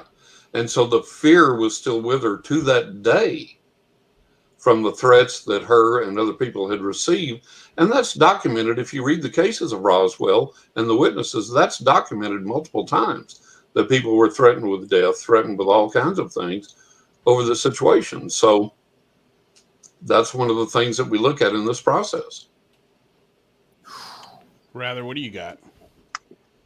After all of this, after all of this science or anything. Well, and by the way, are we sure that's not spaghetti in there? Chris Spaghetti was in the chat earlier. He might be gone now. It might have been ravioli. It's spaghetti. Give us a thumbs up if that's you. That is spaghetti. There you go. Look at that. Of course, spaghetti's in a Jersey lab mopping up somewhere, and then getting ready to do science experiments. Of course, I knew I recognized that spaghetti. I knew I recognized that pretty smile. Damn, I got a lot of good-looking folks on this show today. What do you got, Rather? Well, yeah. I mean, Roswell's a hard one, right? Like, there's obviously. Well, I guess I get Roswell and Area 51 confused a lot, but there are, probably military stuff that if you see it, you might get threatened, and it might not mean it's alien, right? It means that might just be top secret government stuff that they want to keep secret. So I think those reports are interesting, but it's, I still haven't really seen anything that convinces me that we actually have recovered actual craft or been able to actually reproduce this technology. I would really love to see that, but there's been nothing that really convinces me of that. How about Philip J. Corso in the day after Roswell? Yeah, I've read his book, and that's a great book. And I think that there's probably some kernel of truth there, potentially. I think that at the very least, Corso probably believed that he was looking at alien artifacts, at being the head of the foreign artifact desk or whatever it was. I think it was Foreign Technology Division, right? Yeah, the division that looks at stuff that we capture from other countries and tries to reverse engineer it. So, there could have been something that looks really alien there that maybe convinced him that it was alien. There could be, my kind of theory is that we probably are seeing UAP and maybe Roswell and other stuff like that. Instead of actual craft, I kind of think that it's probably they're ejecting waste products. So we're getting these alien turds that are floating down and we're recovering and studying in secret. Sorry, what? Yeah. So what you're saying is kind of like how an airliner, right before it lands, disposes of its waste, comes down as a blue icicle. But instead, these things are coming down. I can't buy that. Well, yeah, kind of. If you think of these as what their purpose might be, my kind of theory is that they're probably von Neumann probes that reproduce and are exponentially exploring the universe. In which case, they're probably going and gathering resources here on Earth, taking what they need, and they're just like us. They got to get rid of that waste somehow. Fecophilia squid. I have to tell you something interesting. back when Clinton was president, they were going to be the most transparent White House ever, right? So Clinton had this thing with the White House at the time, and I did this. You could go and subscribe to the White House official announcements and emails. And in your emails, you would get all these announcements from the White House. And it would be like, so-and-so's 100 years old and the White House congratulates so-and-so for being 100. And then you would get, we're still at war with so-and-so and da-da-da-da-da. And all these things. So all these pronouncements would come out from the White House. And it was amazing, all the people we were at war with that you didn't know we were at war with. And so all these official announcements would come out. And then if you'll remember, and some of you may be too young for this or might just not have known it, but back then there were a group of people at at Area 51 at the airfield there, Air Force Base. And they were talking about the hazardous waste conditions that they were under working there, right? And I see you shaking your head, yes. And they were filing a suit against the government because they were worried about their health, about all the hazardous waste conditions that they were working under at Area 51. And I hope I saved the email. I printed it out, but in all my moves, I may have lost it. But from the White House, from the Clinton White House, the Clinton presidency, came this email that said that these workers were filing a lawsuit, otherwise known as Area 51. And the Clinton White House officially acknowledged Area 51 and said, quote unquote, Area 51. And up until then, I don't know that it had ever been done. Now, we all knew it was there. Satellite flyovers forever had spotted it, had acknowledged it, knew it was there. Everybody on the planet knew it was there. The Russians, the Chinese, the Italians, the French, everybody knew Area 51 existed, but we had not acknowledged it. But in that Clinton era, that came out during this this lawsuit of, hey, we're working under hazardous conditions there. And in the email, it specifically said Area 51. Interesting. And what do we have any idea what the hazardous conditions were? What were they actually specifically talking about? Do we know? They were talking about, I don't think it specifically mentioned, but they were talking about there were hazardous waste conditions, hazardous conditions that they were dealing with. What are you guys going on about now? Okay, all right. Just a little peek behind the window here. A little peek behind the window. Okay, so go ahead. So we're both producing the show, right? We got to make sure that whoever's talking is the big person on screen. But sometimes I'm looking at the chat, and Michael will be controlling that. But then sometimes those jobs cross streams, and so you started talking. I put your screen on the thing, and then he was going to put your screen on the thing, so put you back on there. So that's what's happening here. If you ever see me raise my hands like this, it's saying to Lou, I'm tired of screwing this up. I'm not messing with it again. It's all yours. And that's what you're not even taking shots tonight. This is how you know it's live. Oh, I love you guys. Exactly. You guys That's how you know it's live. But that was one of the things that I got from there was they officially acknowledged Area 51. So there's a lot of this stuff out there, and I think that we have to read between the lines. We have to look at what we're given, like the UFO disclosure report. There were some gems in that thing. There were some boom goes the dynamite points in that thing. The government says, our sensors, for the most part, are functioning correctly, and they're picking these things up as physical objects, right, on infrared, on radar, on this, on that, on eyewitnesses, on so and so and so forth. So there were a lot of things in there, and if you'll notice, the government did not say, we can't say it's not ET. They didn't go there. They left that possibility open, and they said, it's not us. We know that. And look, if it was foreign, we'd all be making a pilgrimage to Moscow in the fall to praise Putin, okay, if it was foreign. So we know it's not foreign. And the government has stopped short of saying it's ET, but they haven't denied that it's ET. And if you look at Lou Elizondo, and if you look at other people in the government and the military and politics that are coming out, people have said, folks, it's not us. Hello. It's not us. Hello. And the implication is it's got to be off planet. It's got to be extraterrestrial.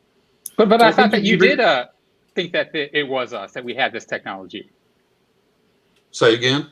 I thought that you thought that we did have this technology and that it could be us. Oh no, not at all. I don't think he just at all. I think he just thought planes were anti-gravity and balloons. Yeah, there you go. I think that anything that we have that we might have reverse engineered by the government's own admission, we can't keep up with anything that's out there. And I have had personal UFO experiences, and I have seen these things do things that are impossible by our known laws of physics. And they do these things with no sonic booms, with no other known physical repercussions, whatever. And it's like, okay, we can't do that. We don't have the technology to do that. Right. Daniel, I saw you had a comment. Oh, yes. I was just saying, well, you had mentioned the report. I was saying it's a great point. You know, we're talking about Roswell and past cases, but this is kind of a morbid analogy. But if there's a serial killer on the loose and we have cold cases of murder cases, you know, we're looking at, but he's still actively killing people, we might take those cold cases into account, but nothing it makes a lot more sense for us to actively spend our resources on the things that are actively happening, because if we can have a way where we can set up the data collection or we can formalize a method in which to collect as much data as possible. Right now, we're kind of just stuck with 70-year-old accounts. And I feel like we can keep relitigating these old instances, but report has essentially confirmed just in the last few years, there's been so many cases. Daniel, bingo, Daniel, bingo. Because, you know, look, Roswell, a jillion years ago, Rendlesham Forest. If I hear another one of those shows on TV, my head's going to explode. Things are happening every day. And like Daniel says, look, stuff is going on right now. Let's get out there and let's investigate and let's do what's happening right now. And obviously the government's going to obfuscate that, right? So why don't we as citizens, why don't we as people that produce movies, produce films, produce documentaries, why don't we get out there and we do this with exactly like Daniel said, look, what's happening right now, what's happening today, because stuff is going on constantly. It doesn't stop. I think Hollywood is catching up. I mean, look at what HBO just signed a deal with Leslie Kean to sort of retell the whole New York Times story. I know for sure there's stuff going into production right now. Demi Lovato is doing a show. J.J. Abrams has got that J.J. Abrams coming out too. Coming out of Showtime. Oh yeah. Netflix is doing an alien thing as well, an alien like documentary on UFO. the extraterrestrial hypothesis, not UFOs, ET specifically. Mm-hmm. I think it's going to be up to us, the people, coming to do it. It's not. No, the well, government. it's coming. Us. It's coming for sure. I mean, I think that's gonna be I think the next this third gear that we keep talking about. I think third gear is going to be the media, Hollywood, the overall zeitgeist, the subconscious American, the average voter, the soccer mom.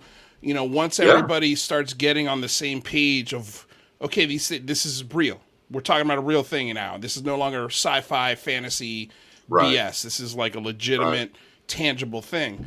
I think once we get there, then we can really start having the interesting and fun conversations and that's one of the great things about the UFO report is it brought it out of the tinfoil hat genre into the mainstream news and saying, hey, this is real. These are real objects. They're actually there.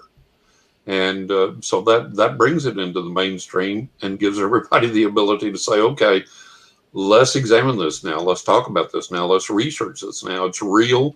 Let's look at it as a real subject.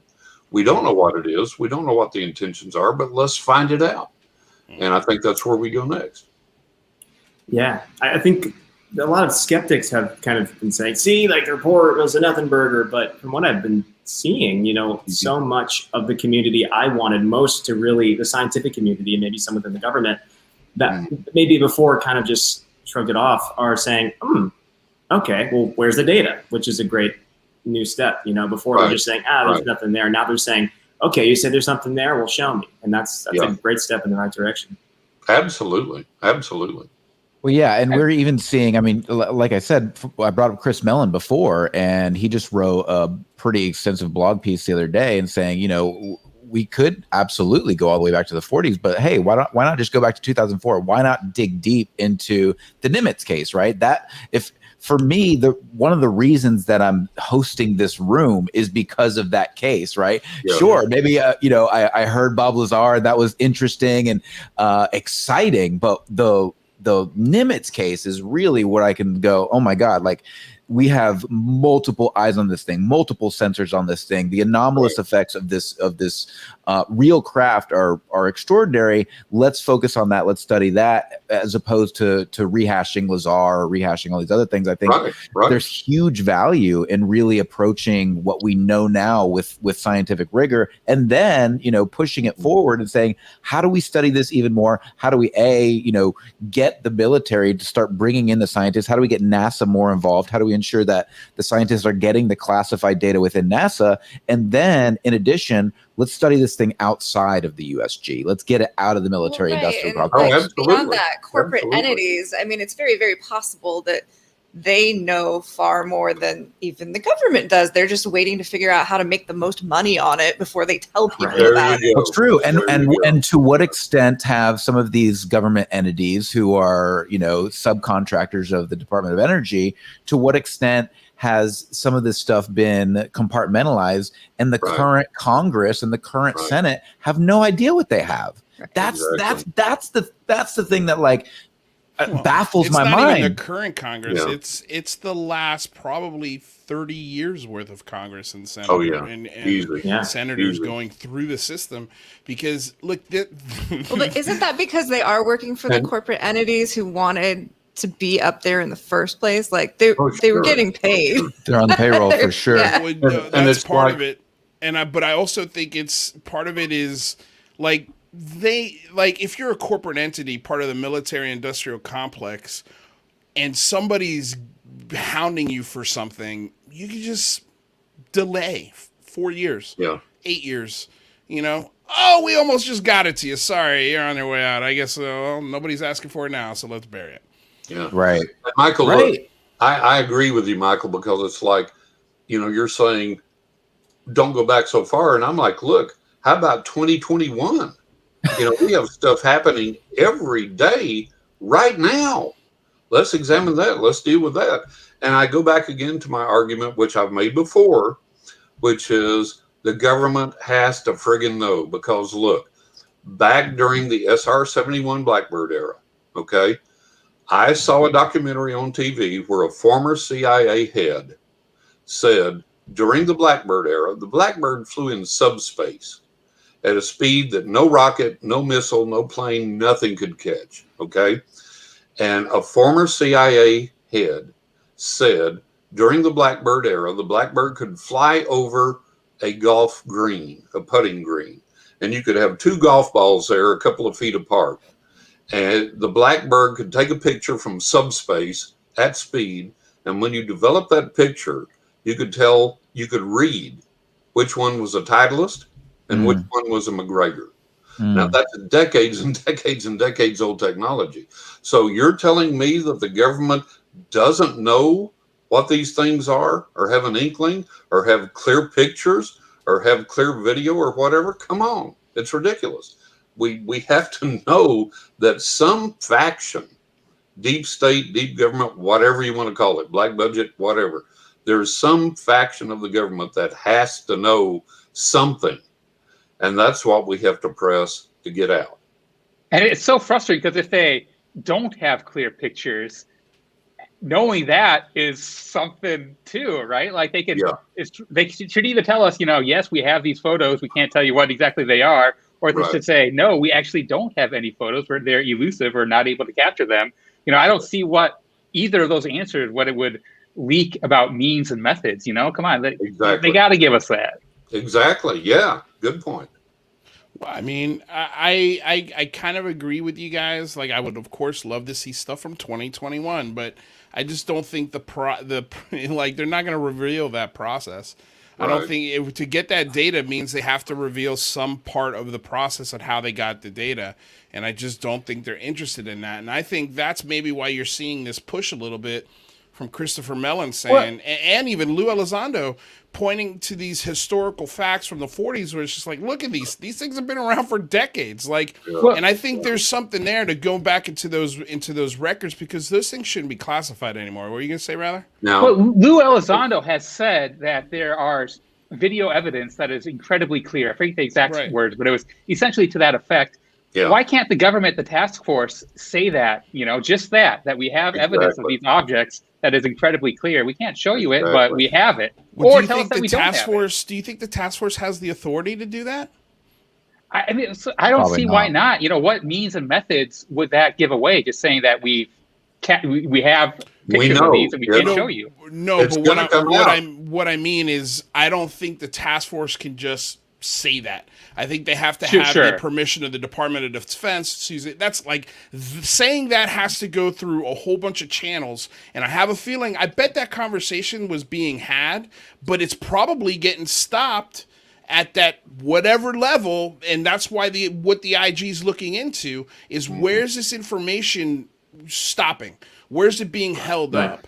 And that's the most important part, because I think it wouldn't shock me if the task force was just like, let's just say it. I'm sure there's people in there going, just say it. Just say it. So here's an example of maybe why they wouldn't say it. If these incredibly clear pictures are from a base on Mars, right? If it's like way out there, I don't believe it, but maybe. Wow.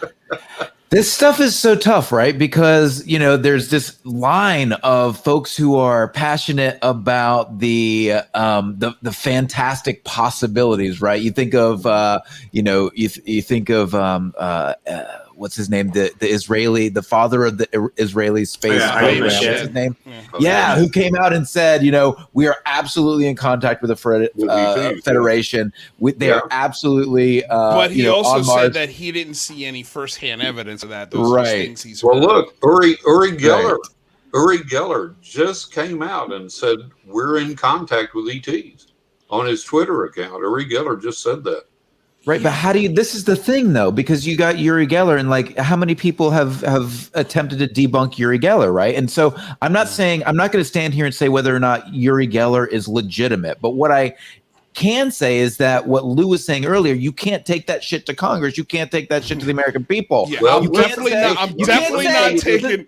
Wait. Let me tell you this about bending. Wait. You can't say the spoon bending guy said there's aliens in the galaxy. Wait. Let me tell you this about Uri Geller. I know Uri Geller. Okay, I know Uri. We're not like bosom buddy friends, but we know each other. I've met Uri Geller. I've seen demonstrations. We have communicated by text, by email, so on and so forth for many years. Okay. I know Uri to be absolutely beyond any shadow of a doubt the real deal. Okay. Now, if you go to Uri's website recently, he has posted that our CIA has said, yeah, Uri's the real deal. It's on his website. The CIA, our CIA posted that. So a lot of what Uri says, you can take to the bank because our CIA says so. And I know you're going to have to give me more than that, brother. Well, this is where it really gets weird because the CIA says so, man. If the CIA says so, that's how Puthoff, who was integral in all this current research into the Stars Academy and the ATIP, right? He still stands by Uri Geller. Yes. So. Yes. Yeah, who does? And listen. Hal Puthoff. He's the guy who ran the whole remote viewing stuff back in the 60s. I know a guy. I have a friend that was at Stanford. He wasn't with SRI, but he was at Stanford when SRI was formed, and he knew Puthoff and Targ and Geller and all these guys. He was there, and he said, "Yeah, it was all 100% legitimate." And he said it was all CIA money. And he said the CIA pumped tons of money into this stuff, and the remote viewing programs were legitimate. Geller was legitimate. All these you do have to take it with a grain of salt, though, because there are a lot of people who have looked at the public studies from these remote viewing stuff and found, flaws in the methodology and stuff like that. And of course, Uri Geller was, debunked on national TV. So it's on one hand, you have a lot of these claims that have been proven false, but then you have people like 𝐒𝐂𝐂𝐃 who are saying that there's secret documents that we don't have access to that show that it actually is legitimate. So it's, let me address Jack there. Uri Geller is not a fake. He didn't come clean. There's no such thing. And I have to tell you that one of the things that happens with these debunkers, the amazing Randy went after Geller to destroy him. That was Randy's life mission, was to destroy Geller. Okay. And I was on a radio show. I've been on radio for a number of years. And I was on a radio show when I was in New York with a friend of mine, and I was a regular there, and he got Randy as a guest. I was like, oh boy, this is going to be great. So I said, listen, I have seen a documentary that Randy made. Randy had the $1 million challenge. Any psychic comes, convinces me, you get $1 million, right? Mm-hmm. So Randy had this $1 million challenge, and on this documentary that Randy made, he said this guy came and said he could determine anything from any object that he touched or whatever. So Randy had this object that had been given to him by a friend, and he said there's no way in the world this guy could know who my friend is, where it came from, whatever. So I bring this object to this supposed psychic, okay? And you can't ask Stanton Friedman about Geller. Stanton's dead. Mm-hmm. But anyway. If you're a psychic. Yeah, there you go. I can ask them. So he brings this object to the psychic, okay? And the psychic says, this was given to you by a friend. Bingo. It came from this area, this country. Bingo. The psychic goes through 5, 6, 7 things, and the amazing Randy has to admit everything the psychic has said is 100% accurate, 100% correct. And then the psychic goes, there's something about your friend around his neck. It's like almost like a clerical collar, but it's not. It's like a Nehru jacket. It's like there's something around his neck. Now, listen, the psychic didn't say it's a clerical collar. He said it's like that or reminiscent of that. He didn't say it was a Nehru jacket. He said it reminds you, it's like a Nehru jacket. There's something around the neck here. He said it's like that. That was it. That's what he said. But he said there's something interesting around your friend's neck. The guy wore turtlenecks all the time. Okay? And the guy said, there's something around the neck. It's like a collar, like a Nehru jacket. There's something here. Well, there you go. The guy wore turtlenecks all the time. Randy said, wrong answer. Now, the previous 3, 4, 5, 6, 7 things the guy got right, Randy discounted because if you get one thing wrong, everything's wrong. Okay? This was a documentary, John, you're talking about? Yes, I saw it on TV. This was Randy's documentary. So when my friend got Randy on the air as a guest, I said, do me a favor. Ask Randy about this incident. Okay. So he did. And Randy's response was, we agreed beforehand, and if one thing's wrong, everything's wrong. What? Let's see. I'm John Russell. I was born March 26, 1954. I used to live in San Angelo, Texas. I moved to New York. Oh, geez, I think I had a stroke the other day. No, you didn't have a stroke. Everything's wrong. Wait, what? It's like, if there's $1 million on the line, though, I want it to be 100%. But I got. Well, look, the guy was basically 100% up to that point. Well, I mean, that's fair to say because nothing is 100%, right? Like, there's Nothing's no. 100%. I've never been 100%. I've been 90% with my clients over a 50-year period. And that's client feedback. That's not my estimate. That's what my clients have told me. But look, if I'm 90%, that's 9 out of 10. That's pretty impressive, right? No, because one's wrong. Out of every 10, one's wrong, and something really big and huge can fall through that crack, and that one. Well, But I think I found something we could all agree on here. Say what? Lou is not an idiot. I disagree. You nailed it, Ace Knight. You nailed it. Lou is not an idiot. You nailed it, buddy.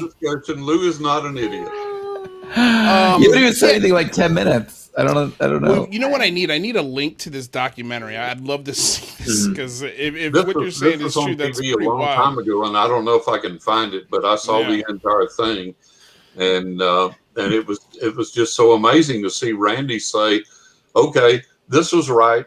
This was right. This was right. This was correct. This was accurate. Wrong." It's So, like, you know what I would like? I would like to see Uri Geller bend like a steel beam. That's what now I've become death set. What did Uri have against bending butter knives, forks, and forks? Look, it's just a demonstration. It's just a demonstration of psychic power. I'm teasing. And I went to one of Uri's demonstrations. Uri and I had started corresponding when I lived in New York. And we didn't correspond on trivial things, and I wasn't a starstruck fan. We corresponded on specific paranormal things and so on and so forth. And at the time, I did not have a picture of myself on my website. So if Uri had passed me on the street, he wouldn't have any idea who I was. Okay. Right. And so Uri and I corresponded. That was the extent of it. And we discussed several very specific things in the paranormal realm. And Uri came to New York. And I told my wife, oh my God, we got to go see Uri. So we bought tickets. We went to see Uri. And even though my wife had experienced all these paranormal things, and since we had been together, she had experienced all these paranormal things because of me, she was still like, I don't know about Uri. Are you sure? And I was like, yes, I'm sure. Uri's the real deal. And she's like, I don't know. And I said, look, when we get to the demonstration, if I can come within touching distance of Uri, I will know if he's the real deal or not. She was like, okay. So we get there, and Uri's not up yet. And the crowd's coming in, and we're sitting. I said, I got to go to the restroom. So I get up to go to the restroom. I'm going to the restroom. Who comes out of the restroom? Uri. And I look at him. He looks at me. He smiles. I smile. I reach over, and I touch his shoulder. And I'm like, yep, I got everything I need right there. This guy's the real deal. So we come out for the demonstration, and everybody's like, oh, magicians bend spoons. True. Uri manipulates spoons violently. False. We're watching Uri, and he comes up with a spoon demonstration, so he's going to bend the spoon for us. And he grabs the spoon at the end of the handle and goes up to the bowl and strokes it so lightly that the spoon doesn't even move up and down. This is how lightly he's stroking it.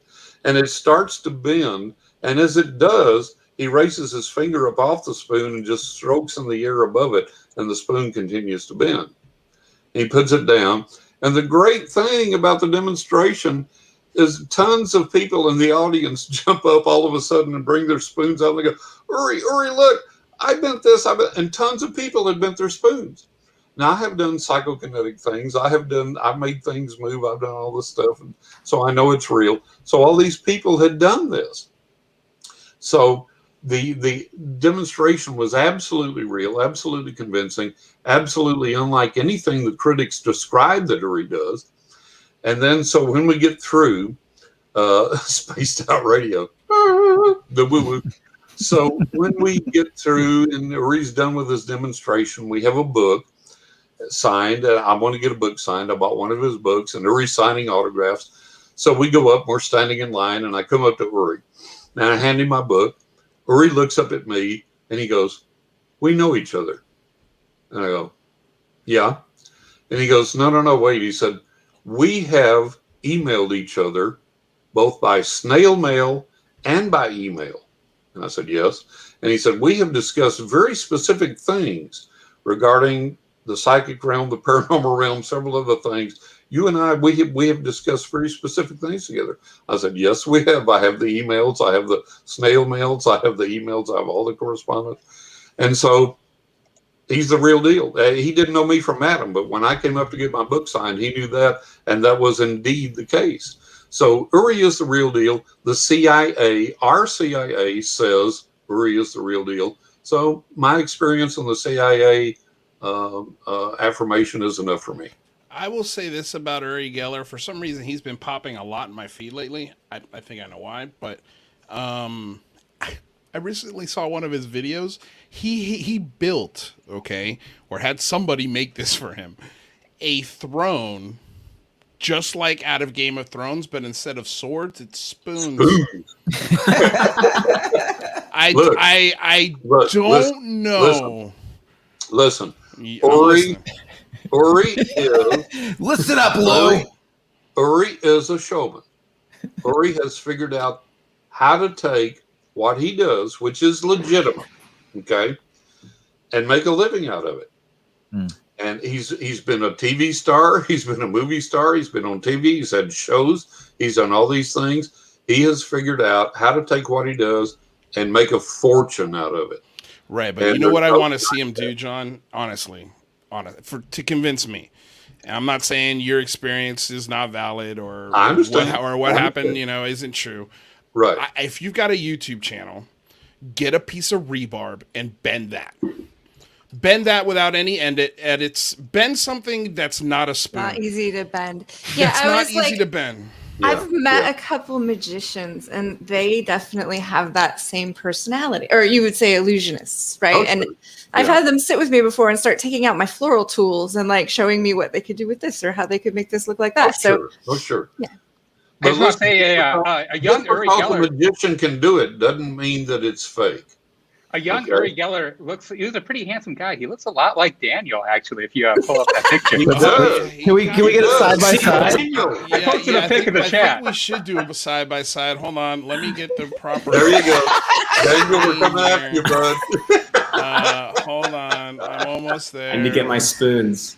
I think this is it. Yeah, boom. There we go. Daniel, you found it already? Yeah, there you go. Come up Daniel now. Bring up Daniel. Yeah, I don't know. Okay, hold on. I don't know if we can do it side by side. Yeah, we can't do it side by side. We'd have to, Oh, there we go. Oh, that kind of works. Yeah. We got to there. Wait. See, we're doing it again. We're doing it again, but like this. Oh, you got a Matthew McConaughey. What's happening? What is I'm not doing anything. My hands are Hey, off he it. bent some knives. He bent knives. It wasn't just spoons. Oh, he bent knives too? Yeah, I saw a knife in his hand. Can he bend Matthew McConaughey? That's the real question. That's the real question. Can he bend Matthew No McConaughey? one can bend Matthew McConaughey. There you go. Oh, man. No, he should be bending. He's full of wild turkey. Yes, exactly. Lou, for you, Lou, I will attempt to bend something on camera and then upload it. Right now? Why don't you do it right now? He's going to upload it. Right now, I'm plastered. What are you talking about? Unfortunately, that Kentucky rye bourbon doesn't let me bend spoons quite as well when I'm clear-headed. I have been able to do psychokinesis. I've been able to affect a lot of things. I know a lot of other people that have. It's not unusual. It's not uncommon. And, the problem with all of our paranormal attempts is that I got to pay the bills. The hot water heater goes out. Now I got to call a plumber. Now my wife's coming home. What do you want for dinner? So we have all these distractions, and it's not an excuse.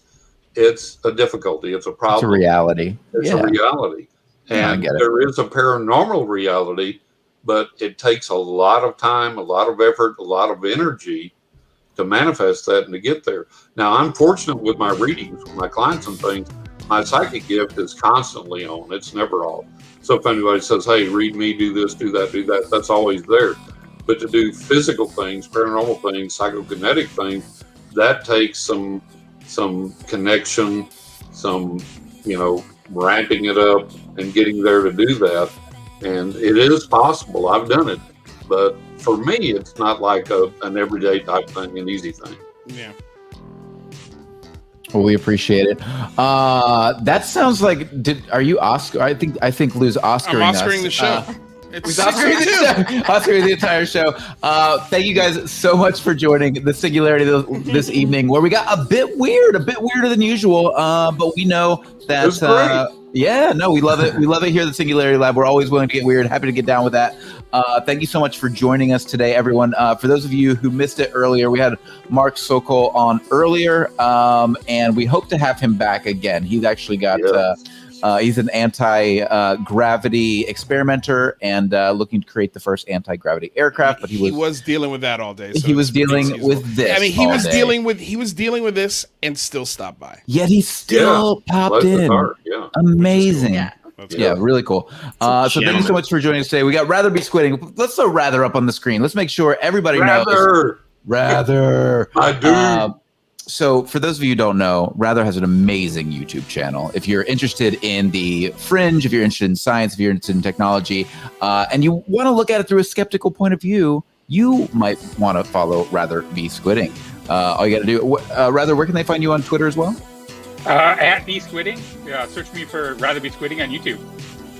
Awesome. Rather, thank you so much for joining us tonight. Later, buddy. We love you, brother. Thank you, man. All right. For those of you who don't know John Russell is a psychic. He's been on an extraordinary amount of radio programs over his 30-year career. Make sure you go check him out. 50-year career, excuse me. Apologies. Can you, Russell or John, can you tell people where they can find you? JohnRussell.net. Fantastic. Thank you so much, John. Thanks, John. And then we also had Jeremiah, the engineer, on earlier. Make sure you go check him out as well. If you are interested in geeky science, nerdy UAP stuff, hot guys in LA, make sure. That's what you're looking for. Hello.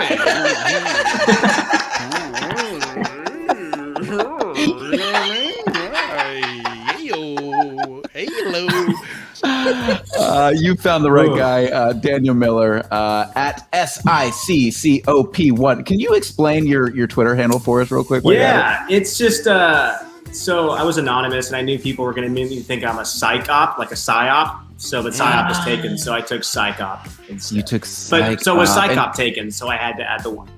People did believe that. I remember when you first did you shared try your PSY? face. I don't remember. It was such a long time ago now. Yeah, I'm sorry. I'm cut you off. You were talking honestly, about his face. No. Enough about my face. You didn't know how to use. You didn't know how to spell psi with PSY back then. When I made this account, I honestly thought no one would ever see this. So there was not a lot of thought going into this, much less me being on a YouTube channel. Right? Crazy. You really don't know how good looking you are, do you? Oh my God. He's completely oblivious. You do realize you could probably rule the world. I think he's getting a handle on it at this point. Yeah. Hilarious.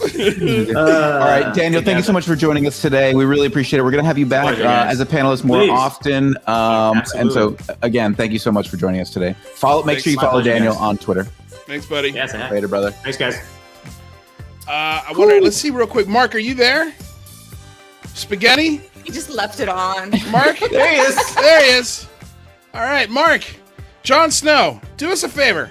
Yes. Tell everyone where they can find your work, what you're doing. We got to have you back on once everything's dried up.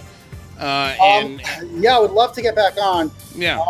We're in Hawthorne, New Jersey. We're like the SpaceX of the East. The SpaceX is in Hawthorne, California. Just so you guys. Nice.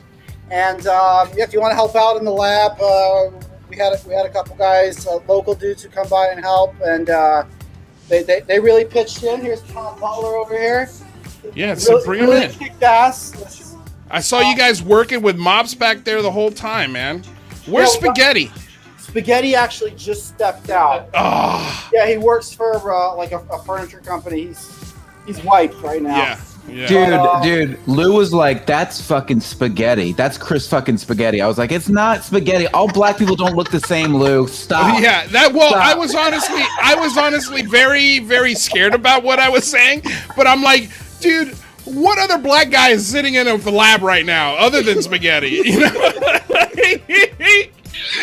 That watches this show anyway. That watches this show. You got telepathy going right there. Oh, you know what I meant. I knew what you meant. Who watches this show is what you meant, not a black guy who's in a lab. Exactly. Lou. Plenty of. I mean, Neil deGrasse Tyson is probably in a lab somewhere, or not. I'm out. We need to get Neil in here in this lab. Sticking the landing. All right, please do me a favor. Just tell us where people can find your stuff before I dig my hole deeper than I already have. Falconspace.org. Check out our conference, the APEC Alternative Propulsion Engineering Conference at altpropulsion.com, and you can sign up for the conferences there. I also present a lot on APEC and on the Jeremy Reese's Alien Scientist YouTube channel. And hit us up. Oh, and do me a favor. Make sure you give Jeremy Reese some shit because he was supposed to show up tonight and he completely flaked. So I need you to look. Here he is, right here. Oh, he said. Where is he? He said he was sorry I missed it, guys. Oh, well, there he is. He just popped in. I think he said, there it is. He said, sorry I'm late to the party. I was sick all night. Oh, all right. We'll forgive you. We'll forgive you, cut Reese. You some slack on this We'll cut him some slack. Feel better.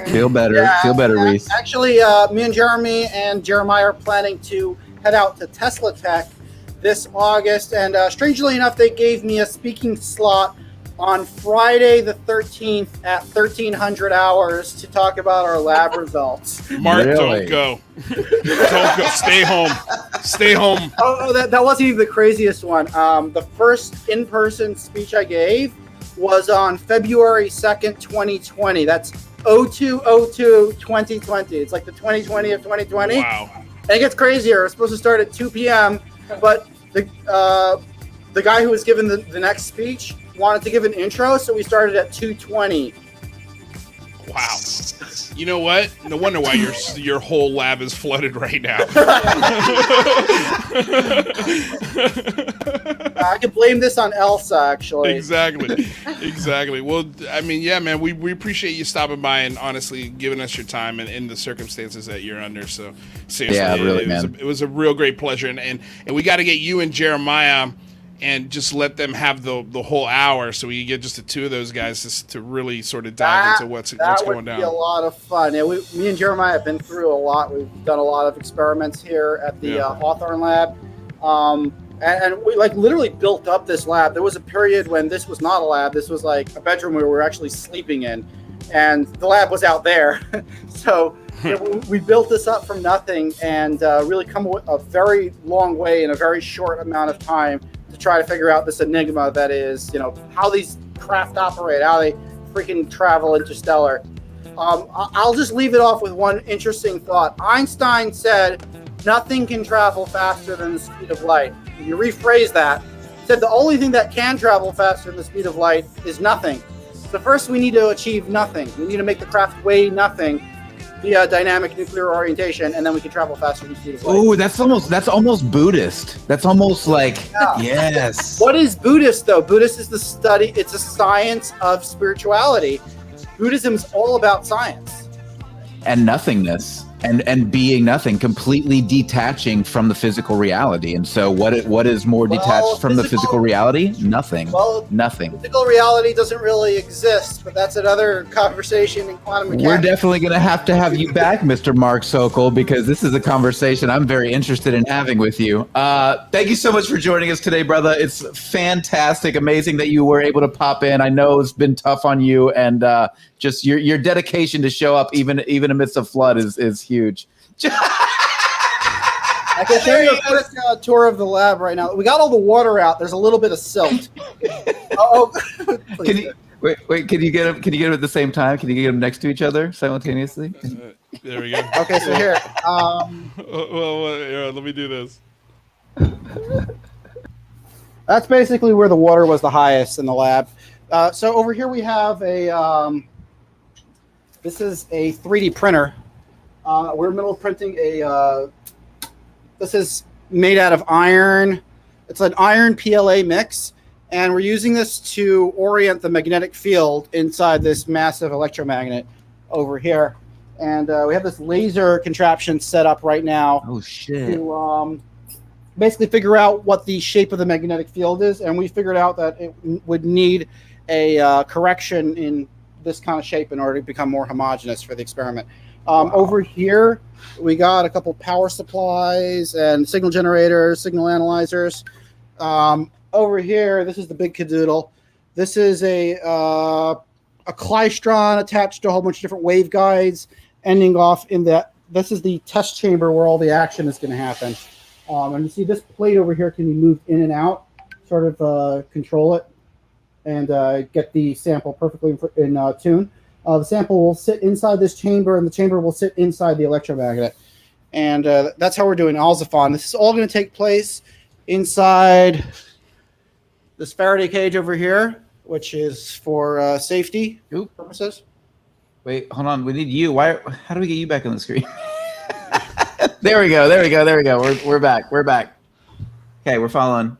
We're following Mr. Snow. The other section of the lab that basically has a 1 volt meter design, and that could put out like a 4-foot spark. It's a really dangerous piece of equipment when it's powered on. And over here is like the control room for. We got the traveling wave amplifier and the signal generator. Over here we have just basic machining shit. And over here. Oh, we're losing your Wi-Fi, brother. Nope. We got extended. While that's happening, I just want to thank Silly Humans for the sticker, and then Schoolcraft also coming in hot with a sticker. Thank you guys so much. Truly a pleasure to have you all in the chat with us tonight. We do this for you. Wouldn't happen. Kristen left. She's out. I was about to pop her back up. She's like, nah, I'm gone. Thanks for taking me out early. You're welcome. What a night. What a night. All right, guys. Final thoughts. Jon Snow. Do we get you back? Can you hear us? Oh yes. We got you. Just got me back. The Wi-Fi. This is a very long shop, so the Wi-Fi doesn't make it all the way to the end. What was the question? No, we were just saying we're closing up the show now. We were going to say last thoughts for you and Jeremiah before you guys leave. Oh, I would just say that this technology is available to anyone who tries. You're not going to be able to build this or anything else unless you try. Don't expect government or universities to take up this task.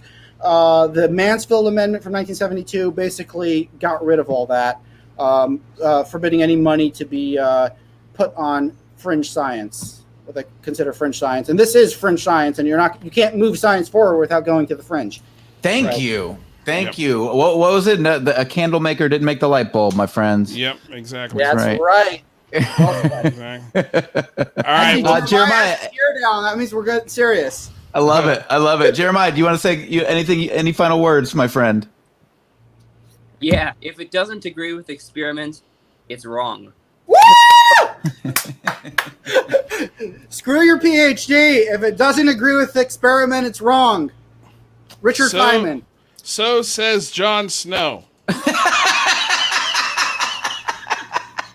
Yes. Listen. Seriously, you need to ride this to the bank to get some funding for this lab of yours. Just start wearing a fur coat every day to work and carrying a sword, and people are going to be like, "What's going on?" Be like, "I run a lab. Follow me."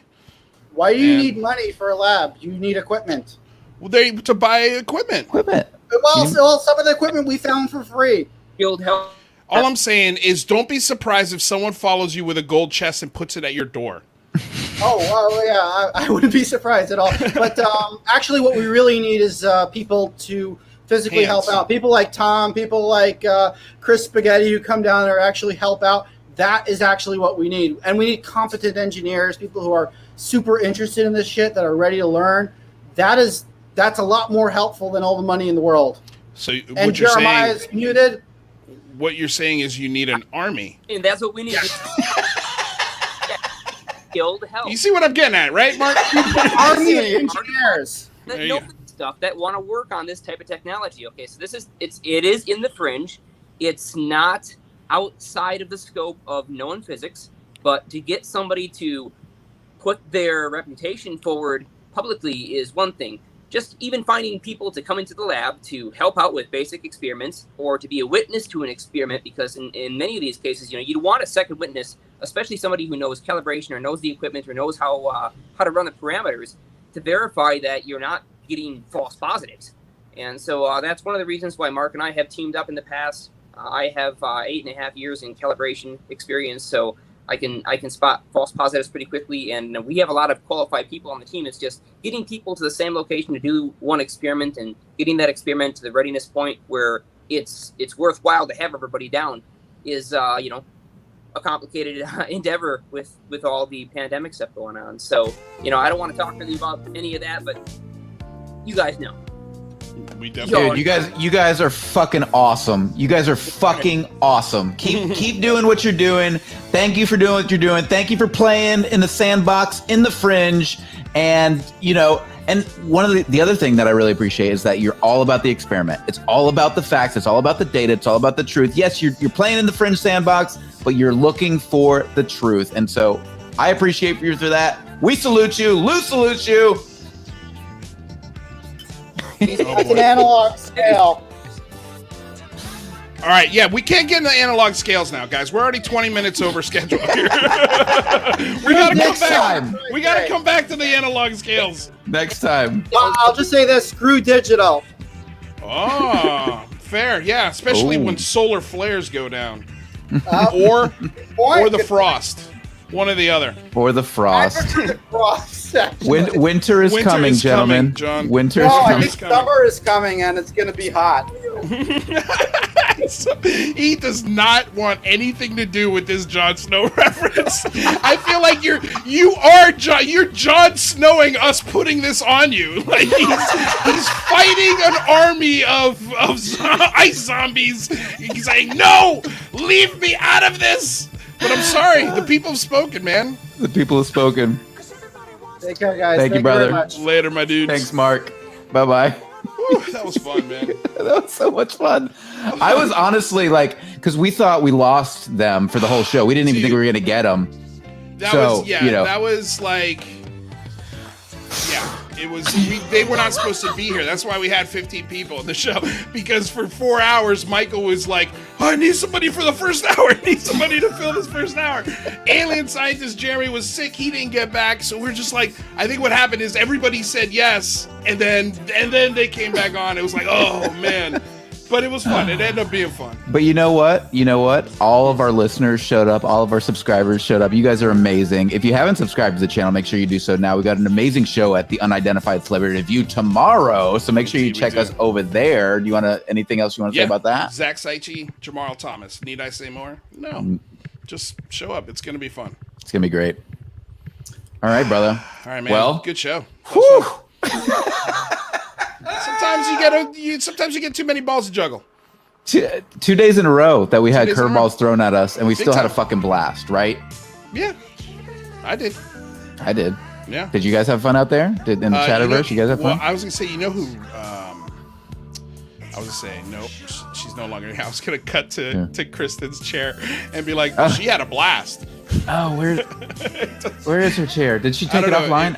She took it offline. She might take it offline. Yeah. She had to go pick up our daughter. It would have been a funny joke, but it would have been great. Yeah. We'll bring it back. We'll bring it back in the future. All right, guys. We'll see you tomorrow, 1:00 Pacific Standard Time, over on the Unidentified Celebrity Review. Michael, anything else?